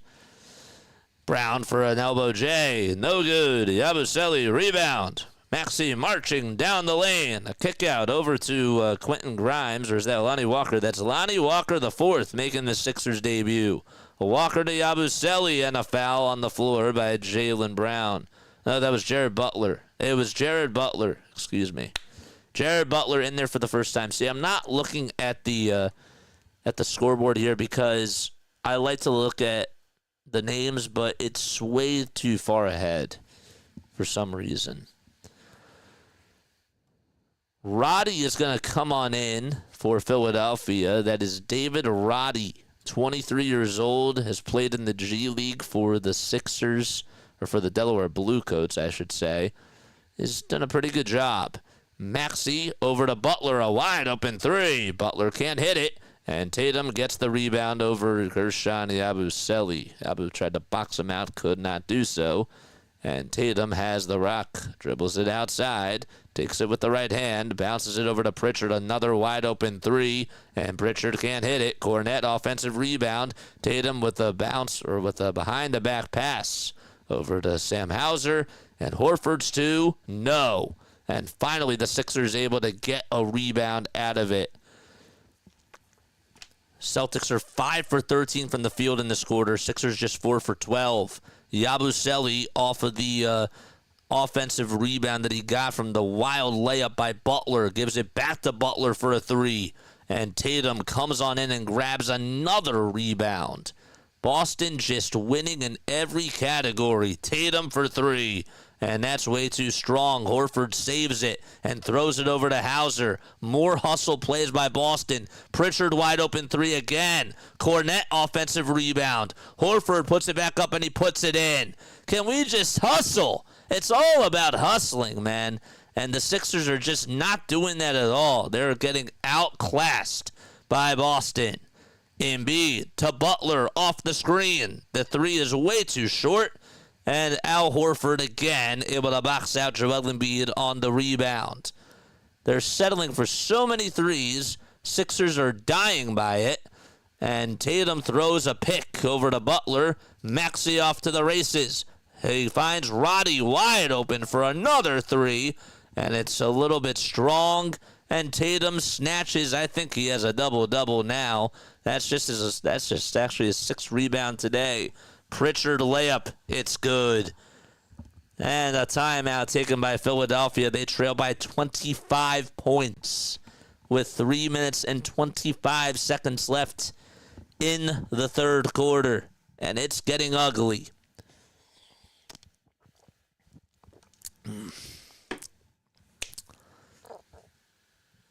It's just hustle. It's grinding. It's fighting through adversity. They're not doing that. There's no fight, man. The little things, the Celtics are just doing better than the Sixers are. I'm sorry. Prayers out to you and prayers out to your mom, Jane. Seriously. 76ers are trying to collect young talent, looks like. I don't know what they're trying to do, Neil. I think that I think that they are trying to collect younger talent, but I also think that they're financially invested into their guys that they have that are on big contracts. And they're not going to sit those guys because at the end of the day, what do they care about? They care about the revenue. They want to put butts in the seats. And this is where change has to happen, and it comes from the fans. Comes from the fans. And it's hard. I call these games. So obviously it's my job to do that. But if the Sixers fans really want change, the only way to do that is to stop going and have your opinions be voiced that way, because actions speak louder than words whenever you petition for anything. So if they stop going to the games, for most of them, then change is more likely to happen. But also, is now the right time to do it? I don't think so. I think we got to wait till the off season in order for that to happen. Can we have a spring football league or something? Because who deserves to suffer through this is Ray. I agree. I agree with you.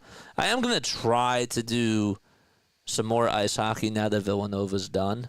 I would like to try to do some Flyers games. It's just, you guys, like, I know that there's other people out there that do it, but for traditional play-by-play, it is almost impossible to do it off of a monitor.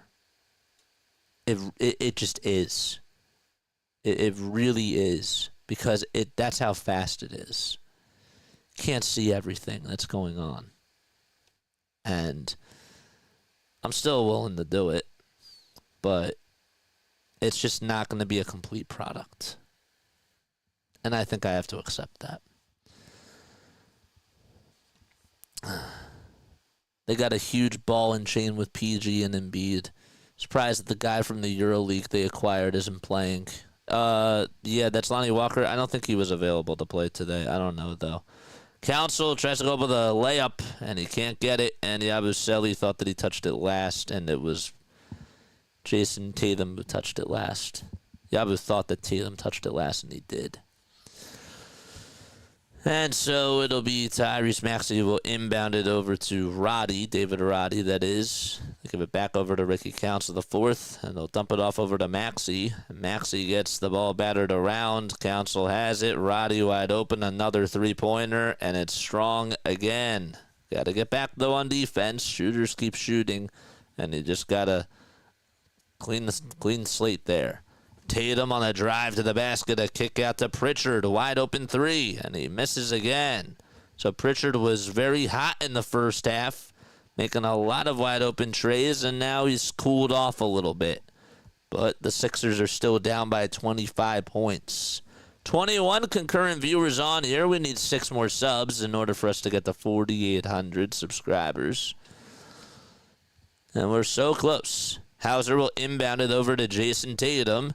And Tatum goes up for a spin-around, turnaround jumper, and he gets it in the face of Ricky Council the fourth. Paul George and Embiid are over on the bench. Council, catch and shoot tray. Yes, sir. Ricky Council the fourth. Attention, Council of Philadelphia. Ricky Council the fourth is in the building.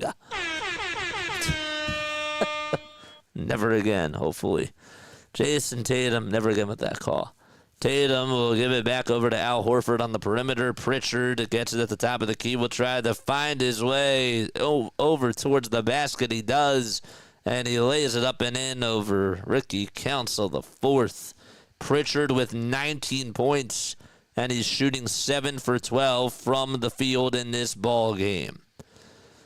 Council will dump it back off over to Grimes, and Grimes throws it away. It was supposed to go to Council. Grimes thought that maybe Council was in his same spot that he was, but he moved about a couple of side steps over towards the far wing. And the pass was supposed to go over towards the far corner. Horford for a catch-and-shoot three, and he cans it and gives the Celtics 100 points. It's a 29-point deficit as the Celtics are blowing the Sixers away. Another three by Council. He got it again. Two straight trays by Ricky Council, the fourth, all in the same spot from the near wing. Tatum with a three. In and out it goes. Grimes rebound, hustling for the Sixers. Gives it back to Council. Council thought about taking the three, and he should have, but he will just pump fake and pass it back over to Maxey. Council looks to redeem himself and put up another tray, and he can't do so. And with 55 seconds left in the third quarter, Boston in no particular hurry, leading at 100-74. Tatum guarded by Council. He wants to cross over three times. He drives it to the basket, kicks it out to Horford. His three, no. Cornette tries to tip it up and in, and the Sixers get a rebound, a much-needed rebound. Nobody can go up against Luke Cornette. Grimes tries to go up with a layup, and it's blocked again by Luke Cornette, and Pritchard comes up with the basketball. There's half a second separating the shot clock from the game clock, and Pritchard will just take it all himself. No Brown, no Porzingis, and no Drew Holiday, and no Derek White in this lineup here. Horford tries to catch it, and it goes out of bounds as he was supposed to catch a rocket from, forget who it was, but Drew Holiday nonetheless will step back in for Boston. It was supposed to be from Sam Hauser. That's who it was. 100-74. Oof. This one's going to leave a mark. Yabusele gets the inbound pass, gives it over to Roddy, and Roddy's half-court shot. He puts it up, and it won't count. And that'll wrap up the third quarter. The Sixers get absolutely crushed in quarter number 3 and outscored 28-18. And they trail by 26. They got a lot of work to do and a lot of ground to make up.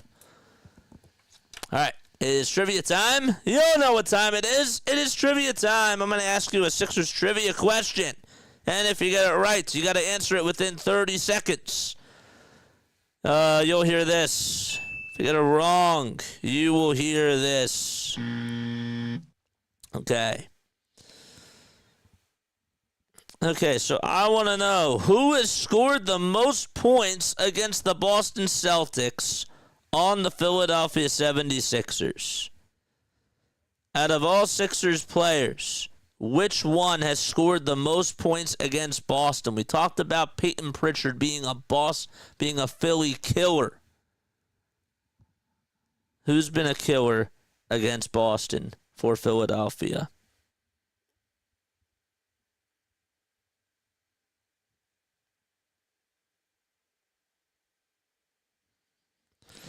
$20 seconds to go.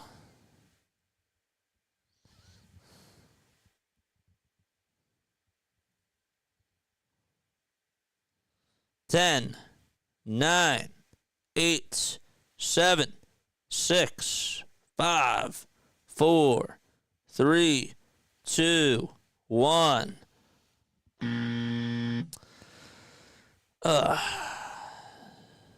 So, where is it?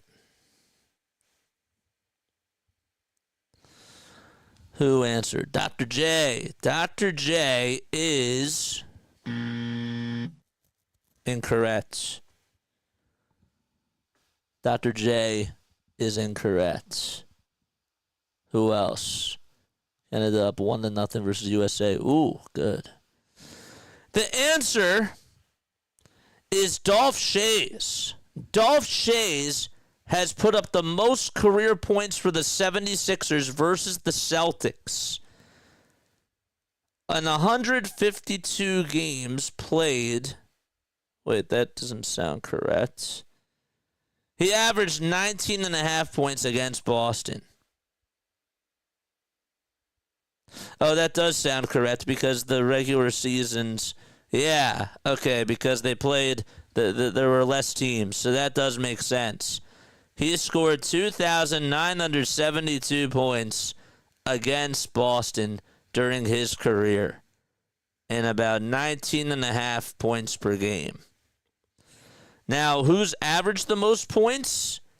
It's actually Joel Embiid. Embiid has averaged 27.5 points against Boston. Iverson's 2. He's averaged 26.5 against Boston. Barkley's 3. Chamberlain is 4. And Irving is 5. So, there's your answer. So, Dolph Schayes has scored the most points against the Boston Celtics out of all Sixers players. Learn something new every day. The great Dolph Schayes. 174. Sixers got a D up on Jaylen Brown, who is trying to fight through traffic, and he gets fouled by Yabusele over on the block. Dolph Schayes. Who would have guessed that? We only had one guess. Dolph Schayes shares out of Syracuse University. His son Danny was a decent pro also. Yes, he was. So Pritchard will give it up over to Derek White. White back over to Brown. And there's Porzingis who gets fouled by Yabusele. So there's another foul issue. Tatum, by the way, haven't really been on triple-double watch, but Tatum needs one more rebound to get a triple-double. 15 points, 10 assists, and 9 rebounds for Jason Tatum. White will dish it over to Porzingis. He's not in the game. Actually, yes, he is. He is in the game right now. Brown with a turnaround pass over to Porzingis, and Porzingis is 3. Got it with the shot clock winding down. Kristaps Porzingis able to pour it on Philadelphia with about half a second on the shot clock. He got it off just in time and hit it from about 26 feet. Here's Roddy with a tray. Roddy has been really, really cold ever since he's come in for the Sixers. And Tatum got himself a triple-double. Gave him 15 points, 10 rebounds, and 10 assists. Brown with a three-pointer. Roddy with the cleanup on the glass. The last time that Tatum had a triple-double, it was on December 21st, and that was against the Bulls. 43 points, 15 rebounds, and 10 assists he had in that game. 103-76, Celtics have the ball again. Tatum on a drive, a kick out to Derek White at the SoFi at the SoFi sign, and Tatum a three-pointer, can't get it. Oubre, rebound for the Sixers. And they dump it off over to Grimes again. Quentin Grimes, Kelly Oubre Jr., Ricky Council IV, Kershawn Yabusele, and David Roddy all out there. Council tried to bank in a 3 from the top of the key and could not get it. Tatum rebound again. Brown, his partner in crime, tries to head down low. Roddy strips it. Roddy steals it. Council solos it and throws it down with one hand. 103-78. What a nice dunk by Ricky Council IV, and one as well.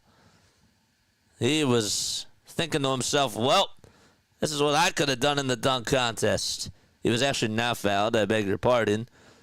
They were slowing up for a second, but it's Derek White who has the ball now as it was inbounded from Porzingis.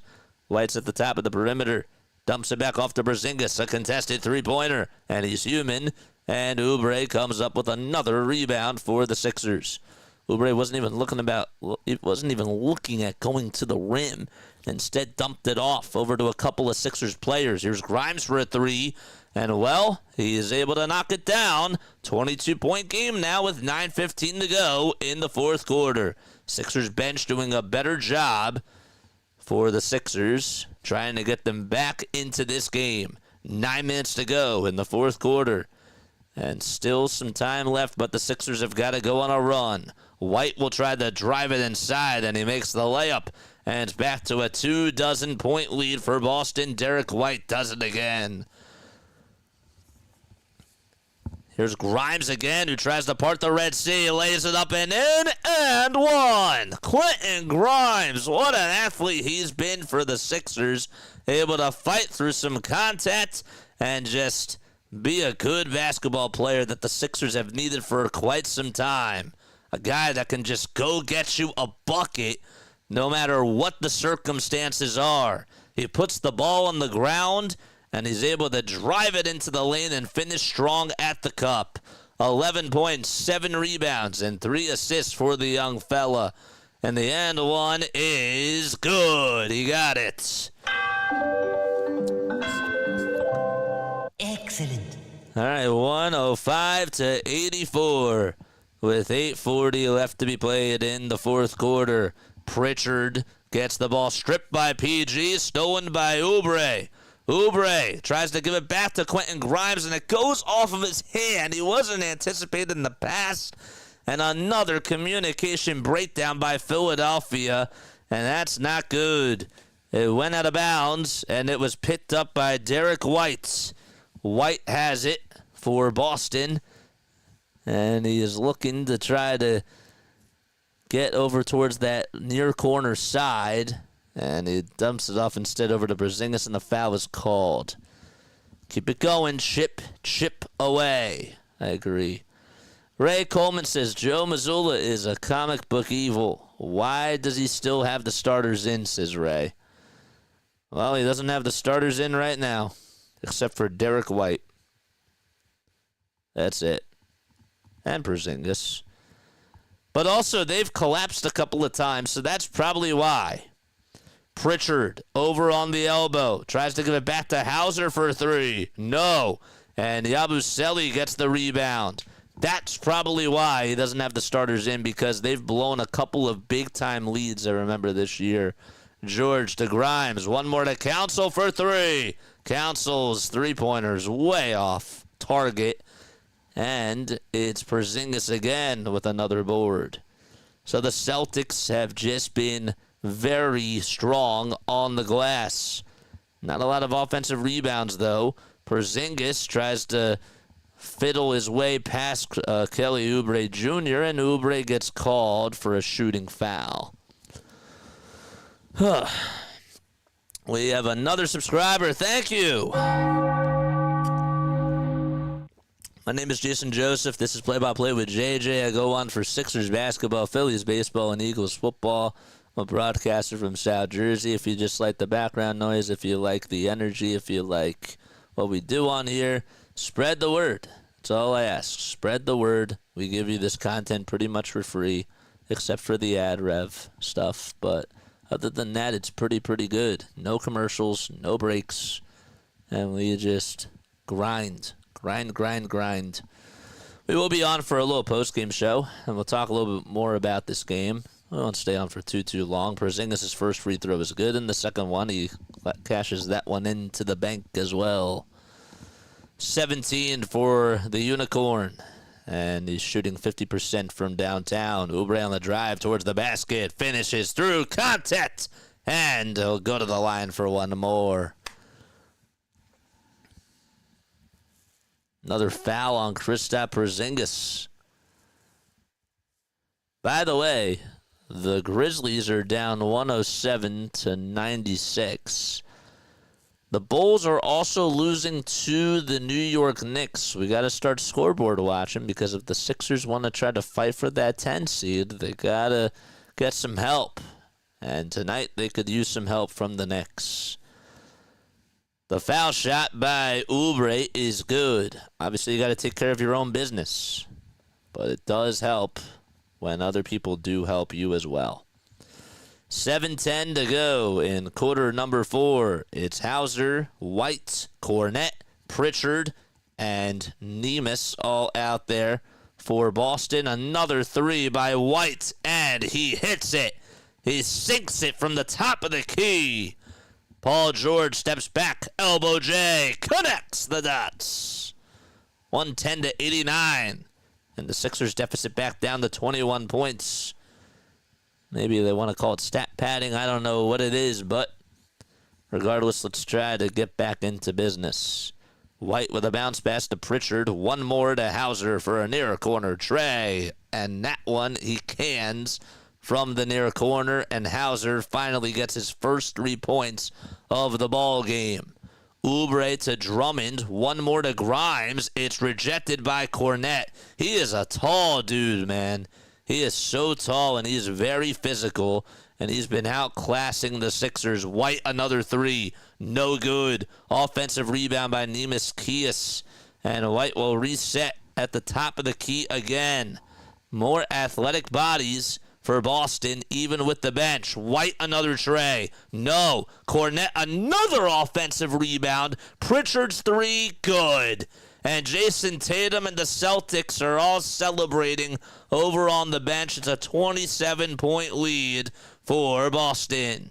In Philadelphia, George steps back and hits a 3-pointer to make it 116-92. George with 17 points. There's Brad Stevens sipping his water in the stands at the Wells Fargo Center. Another 3 by Pritchard. Can't get it, and Drummond comes away with his miss. 40 hours and counting up until Atlanta Braves baseball. I cannot wait for baseball season. That's so cool. George for 2. No. Drummond tried to get the rebound, and he thought he was fouled. He cries woof to the refs and has to get back on defense. White will pass it back over to Pritchard. Less than 5 minutes to go in the fourth quarter. And White again, fighting through some contact, puts up a J and says good night to Philadelphia. As a timeout is called by Nick Nurse, who scratches his head, has to go back to the drawing board, and he does not even look. He doesn't really have a look on his face at all. Just a blank look. It's crazy. It just has a blank look on his face, and he was scratching his head as he was calling that timeout. I think it was more so because his hair was itchy. I'm beyond ready, brother, says Lomball. I'm feeling you now, man. I'm ready, but I want to enjoy.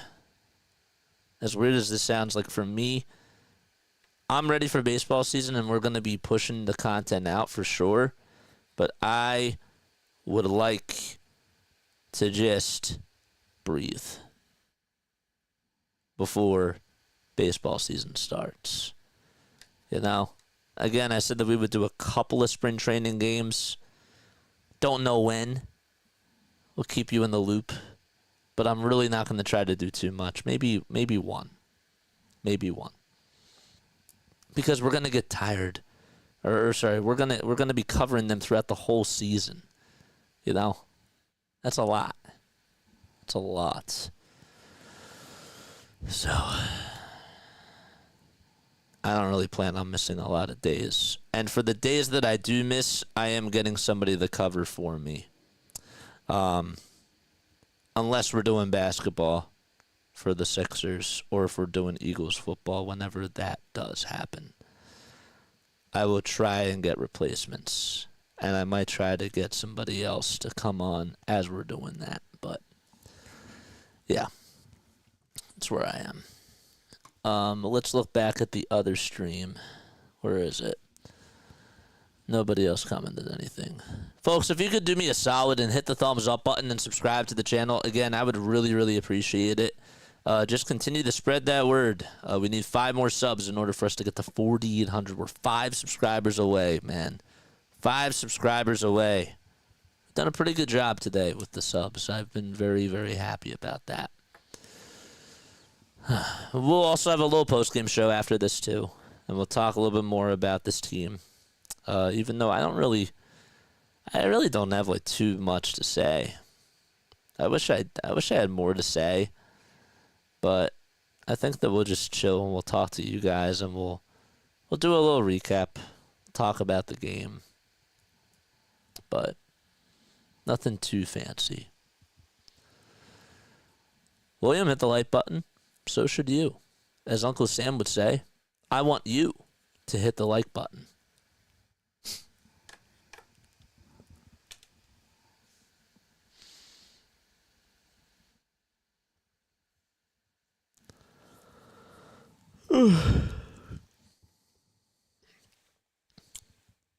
Sixers are now 0-5 since Daryl Morey said the goal for the team was to fight for the playoffs. This is Sixers Daily. Ugh. Pathetic. Jeff Doughton Jr. will come on in for the Sixers, so they unleash their whole entire bench. There's Drummond who tries to put up a 2, and he is fouled. He got it to go, and they'll head to the line for another free throw.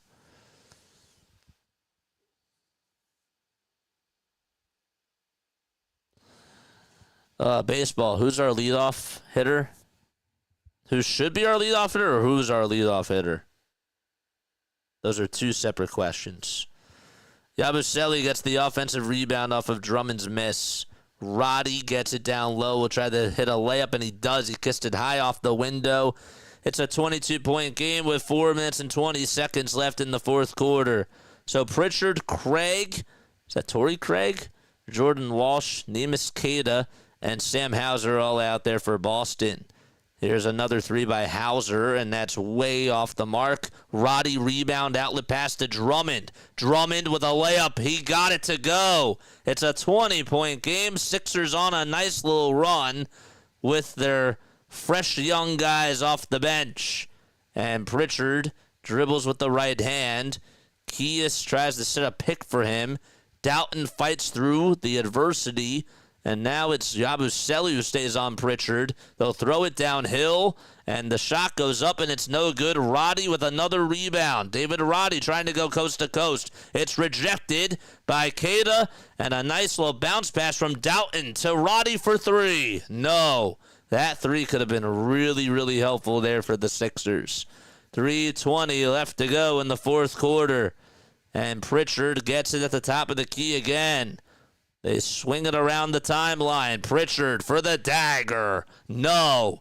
And, well, Gershon Yabusele comes up with another rebound. Council acting pretty fast. Tries to go out in transition and hit a layup, and he can't, but he is fouled. That is the good news.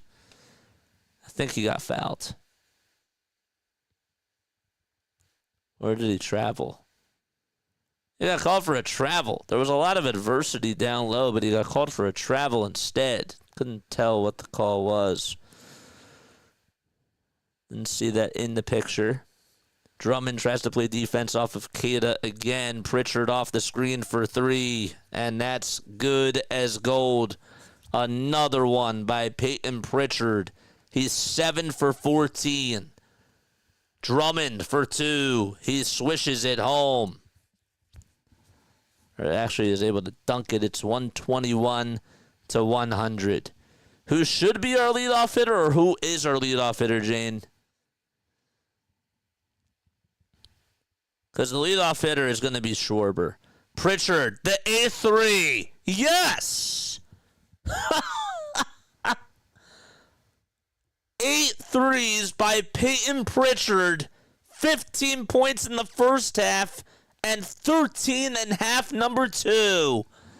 Doughton over on the far wing again with 5 seconds left on the shot clock. That's a career high for Peyton Pritchard, in case you are wondering.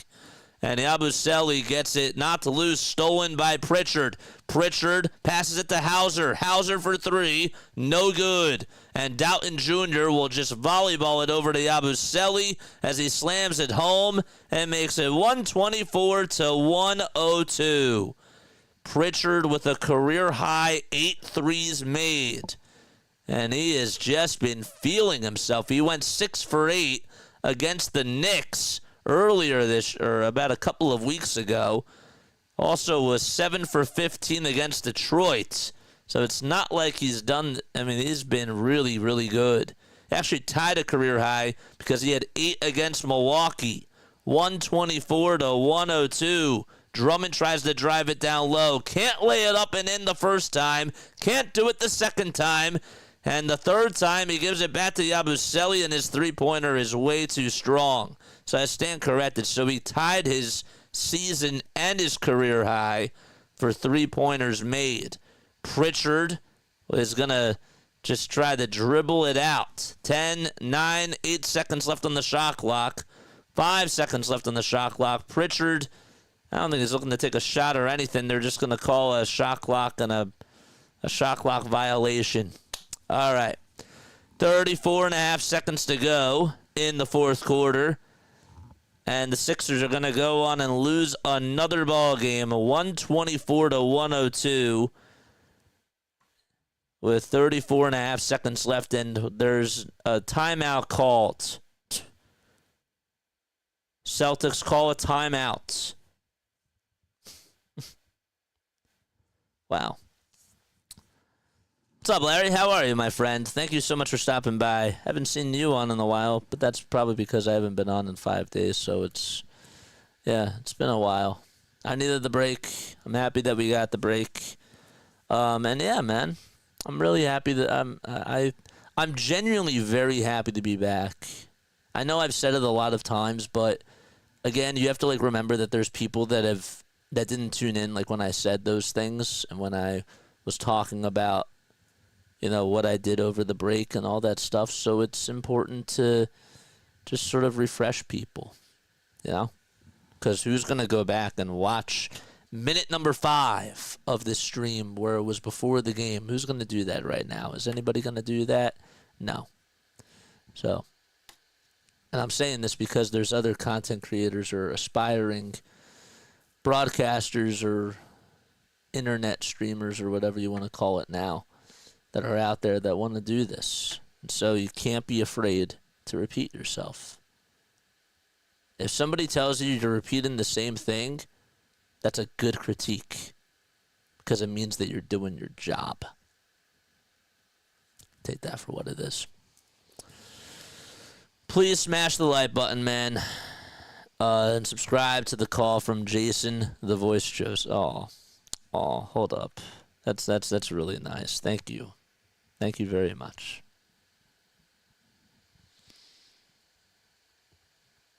I missed you.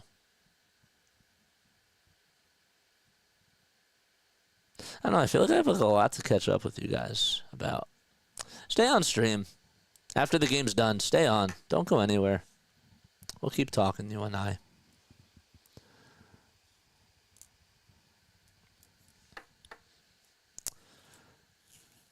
Dembona will come on in for Gershon Yabusele with 34 seconds left. Really enjoy your play-by-play. Have yourself a fan here. Even though I'm a big Boston fan, you're very good at your craft, sir. Thank you. Hey, man, when the Phillies play the Red Sox, when the Sixers play the Celtics again, they played them one more time this year. That's on March 6th. So I hope to see you on. I do. I hope to see you on. It's been fun. This is one of my favorite streams that I've done this year. So Pritchard has tied a career high with the amount of three-pointers that he made. 124-102. And the Sixers will get the ball back with 33 seconds left. The Red Sox signed Pregame, man. 3 years, $120 million. Big signing. Devers' defense is horrible at third. Yeah, it was a big signing for y'all. I wanted them. Doughton's at the top of the key. We'll try to take it over towards the cup. And he puts up a 2, and he gets it with 16.7 seconds to go. The Celtics are going to dribble it out, and that is the end of the game.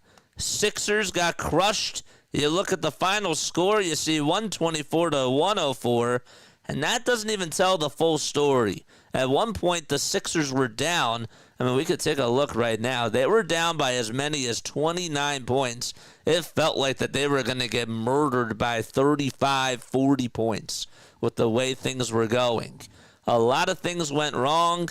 We'll talk about it. But I also have some things that I would like to get off my chest with you guys and talk to you all about. Katie says, this Sixers team is very disappointing. I say that their season is over. So we'll talk about it. We're here. And so we'll go into it. We have it all covered. Okay. Let's go to the monologue screen. Let's go back to our drawing board. Okay. Guys, are we surprised? Are we surprised that the Sixers got blown out by Boston? Are we really surprised? Really think about it. Sam Cassell was out there talking it up with Tyrese Maxey. Sam Cassell was one of the assistant coaches for the 76ers. They loved working out together. Just thought that I would relay that out there. Yeah, are we really surprised, guys? I mean, at this point, the Sixers, like, with the way that things have gone, I mean, they're just, it shouldn't be surprising to anybody. They got out hustled, they got out rebounded, they got out physicaled. Anything that has the word out in front of it belonged to Boston today. The Celtics were out in front in transition every single time. They looked rested. It started off a little bit rusty for Boston, and then once they kicked things into gear towards the end of that first quarter, it was just smooth sailing. Sixers, for some reason, decided, and I can't seem to understand why, they thought, well, let's take Jason Tatum and Jaylen Brown out of the game and try to double team them, and they did that early on. That's not what you should be doing if you're a coach that early in the game. You figure out who has the hot hand, who doesn't have the hot hand, and you go from there. Tatum and Brown weren't making a lot of noise. They're coming back from the All-Star break, guys. So it's not like that they played last night or that they played 3 days ago. Everybody's rusty. So in this type of scenario, that's just knowing what the outside noise is and knowing what's going on around the rest of the league. And that I sort of take into consideration. So why are we double teaming Jaylen Brown and Jason Tatum that early when they haven't even established a rhythm yet? Doesn't make sense. That's why we left guys like Peyton Pritchard wide open on the near wing 5 times. 5 times. And he made all 5 of his threes in the first half. Because they're just easily running around screens. And it's just plain and simple. That's all it was. The goal was the double team. Jason Tatum and Jaylen Brown. And by the way, Jason Tatum was still impactful by getting rebounds. And he was fine with being a passer. Made some nice passes too. And so that's why we lost. Paul George, I can cry, I can complain about Embiid too. Nobody was communicating. Nobody was on the same line tonight. This was a complete team going up against a distraught team. A team that's demoralized. A team that is just so... I hate using the word lifeless because I use that word a lot. They were so out of rhythm and they look beat. They look beat. As soon as the game started, the game was over. And that's the truth.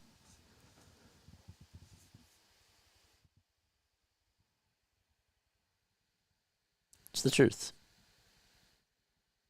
So, I don't know. Do I take a lot of stock into this? No. Because this team has destroyed me a lot of times this year. And I'm not falling for anything else. I'm really not. We're still covering the team. We're still doing our job.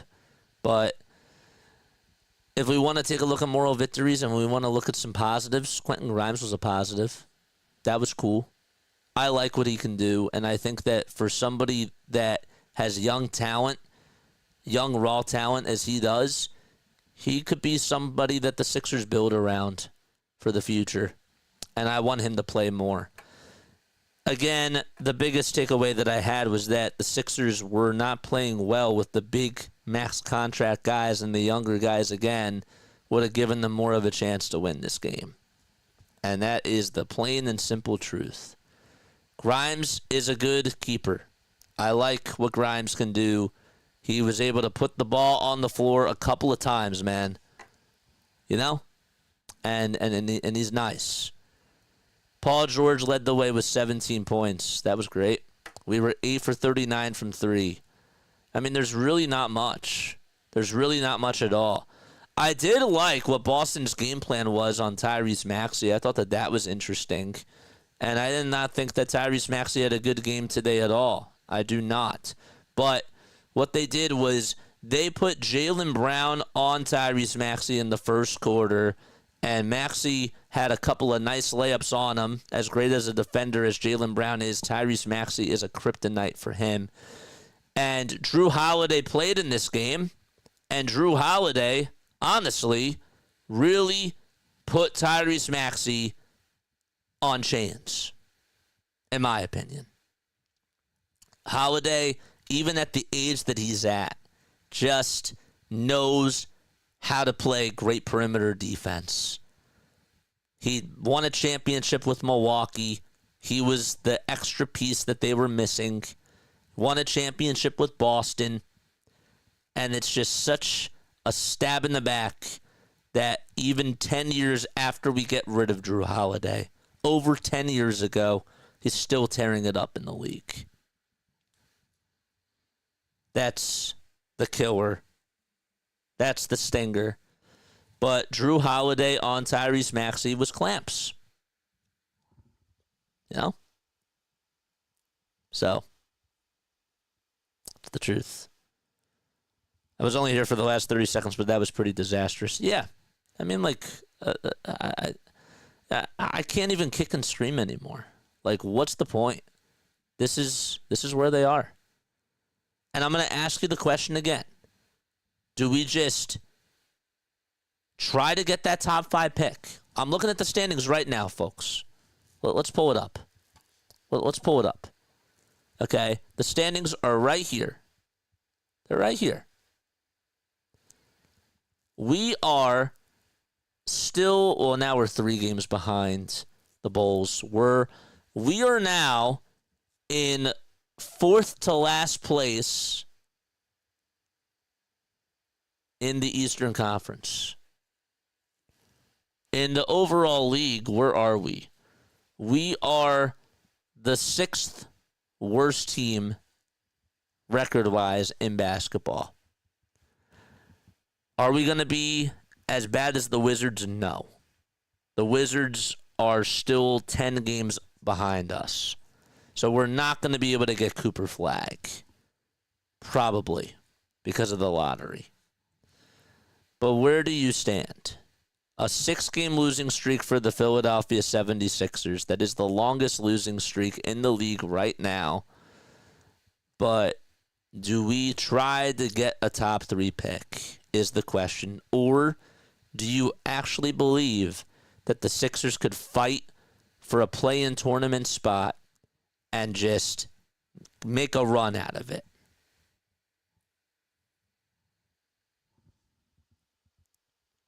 Sixers are the NBA equivalent of the Giants.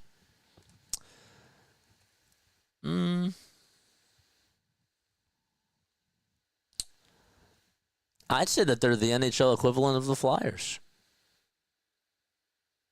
What have the Flyers done lately? Sixers, even though, well, I guess that you could say, yeah, now I'm getting off topic.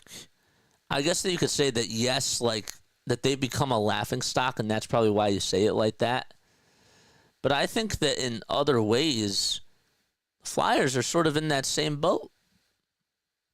They get a lot of, they get more respect, though, from the league than the Sixers do in the NBA. The Flyers, for some reason, they get respect even when they're really bad.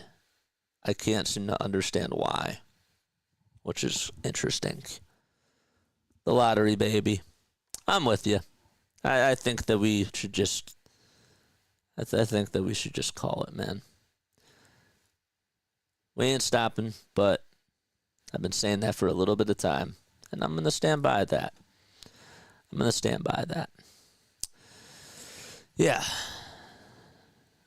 Guys, you have no idea how much it feels good to be back on. I really embraced that time off. I was actually I didn't realize like how much more creative my mind was too at coming up with more ideas for future streams, future collaborations, just from that time off. It really, really was helpful. And I'm excited to dive back into things. Okay, we are off tomorrow. We don't have a game tomorrow, I should say. Might post a couple of shorts from tonight. We'll see. I probably should do a podcast on Eagles hiring in-house new offensive coordinator. Probably should get that done. And then on Saturday, we got another game from this team. Then Monday, we got another game from this team. So the grind is back on. Not the full grind, but yeah. Should be good, man. Giants were a bottom 5 team. Flyers aren't quite that bad. I mean it, though, like from the perspective of the Flyers have underachieved expectations, but yet they still get a lot of respect from the NHL. Sixers have really unachieved expectations. They have plummeted expectations, and yet they don't get any respect. But even when they were doing good, they still got criticism in recent history from the league. So, yeah. One word to describe that game. What would you say? Maybe it's a little payback after all the Phillies took Schwarber away from my Red Sox. Yeah, you guys, I will always thank you for Kyle Schwarber. I like Kyle Schwarber. He's been a very polarizing figure in Philly because he can't play defense and because he bats leadoff, but doesn't necessarily mean that I don't like him, because I do. I think that he is a very good piece for Philly. You know. Flyers aren't far from a mediocre team. I'd say that the Flyers are pretty mediocre.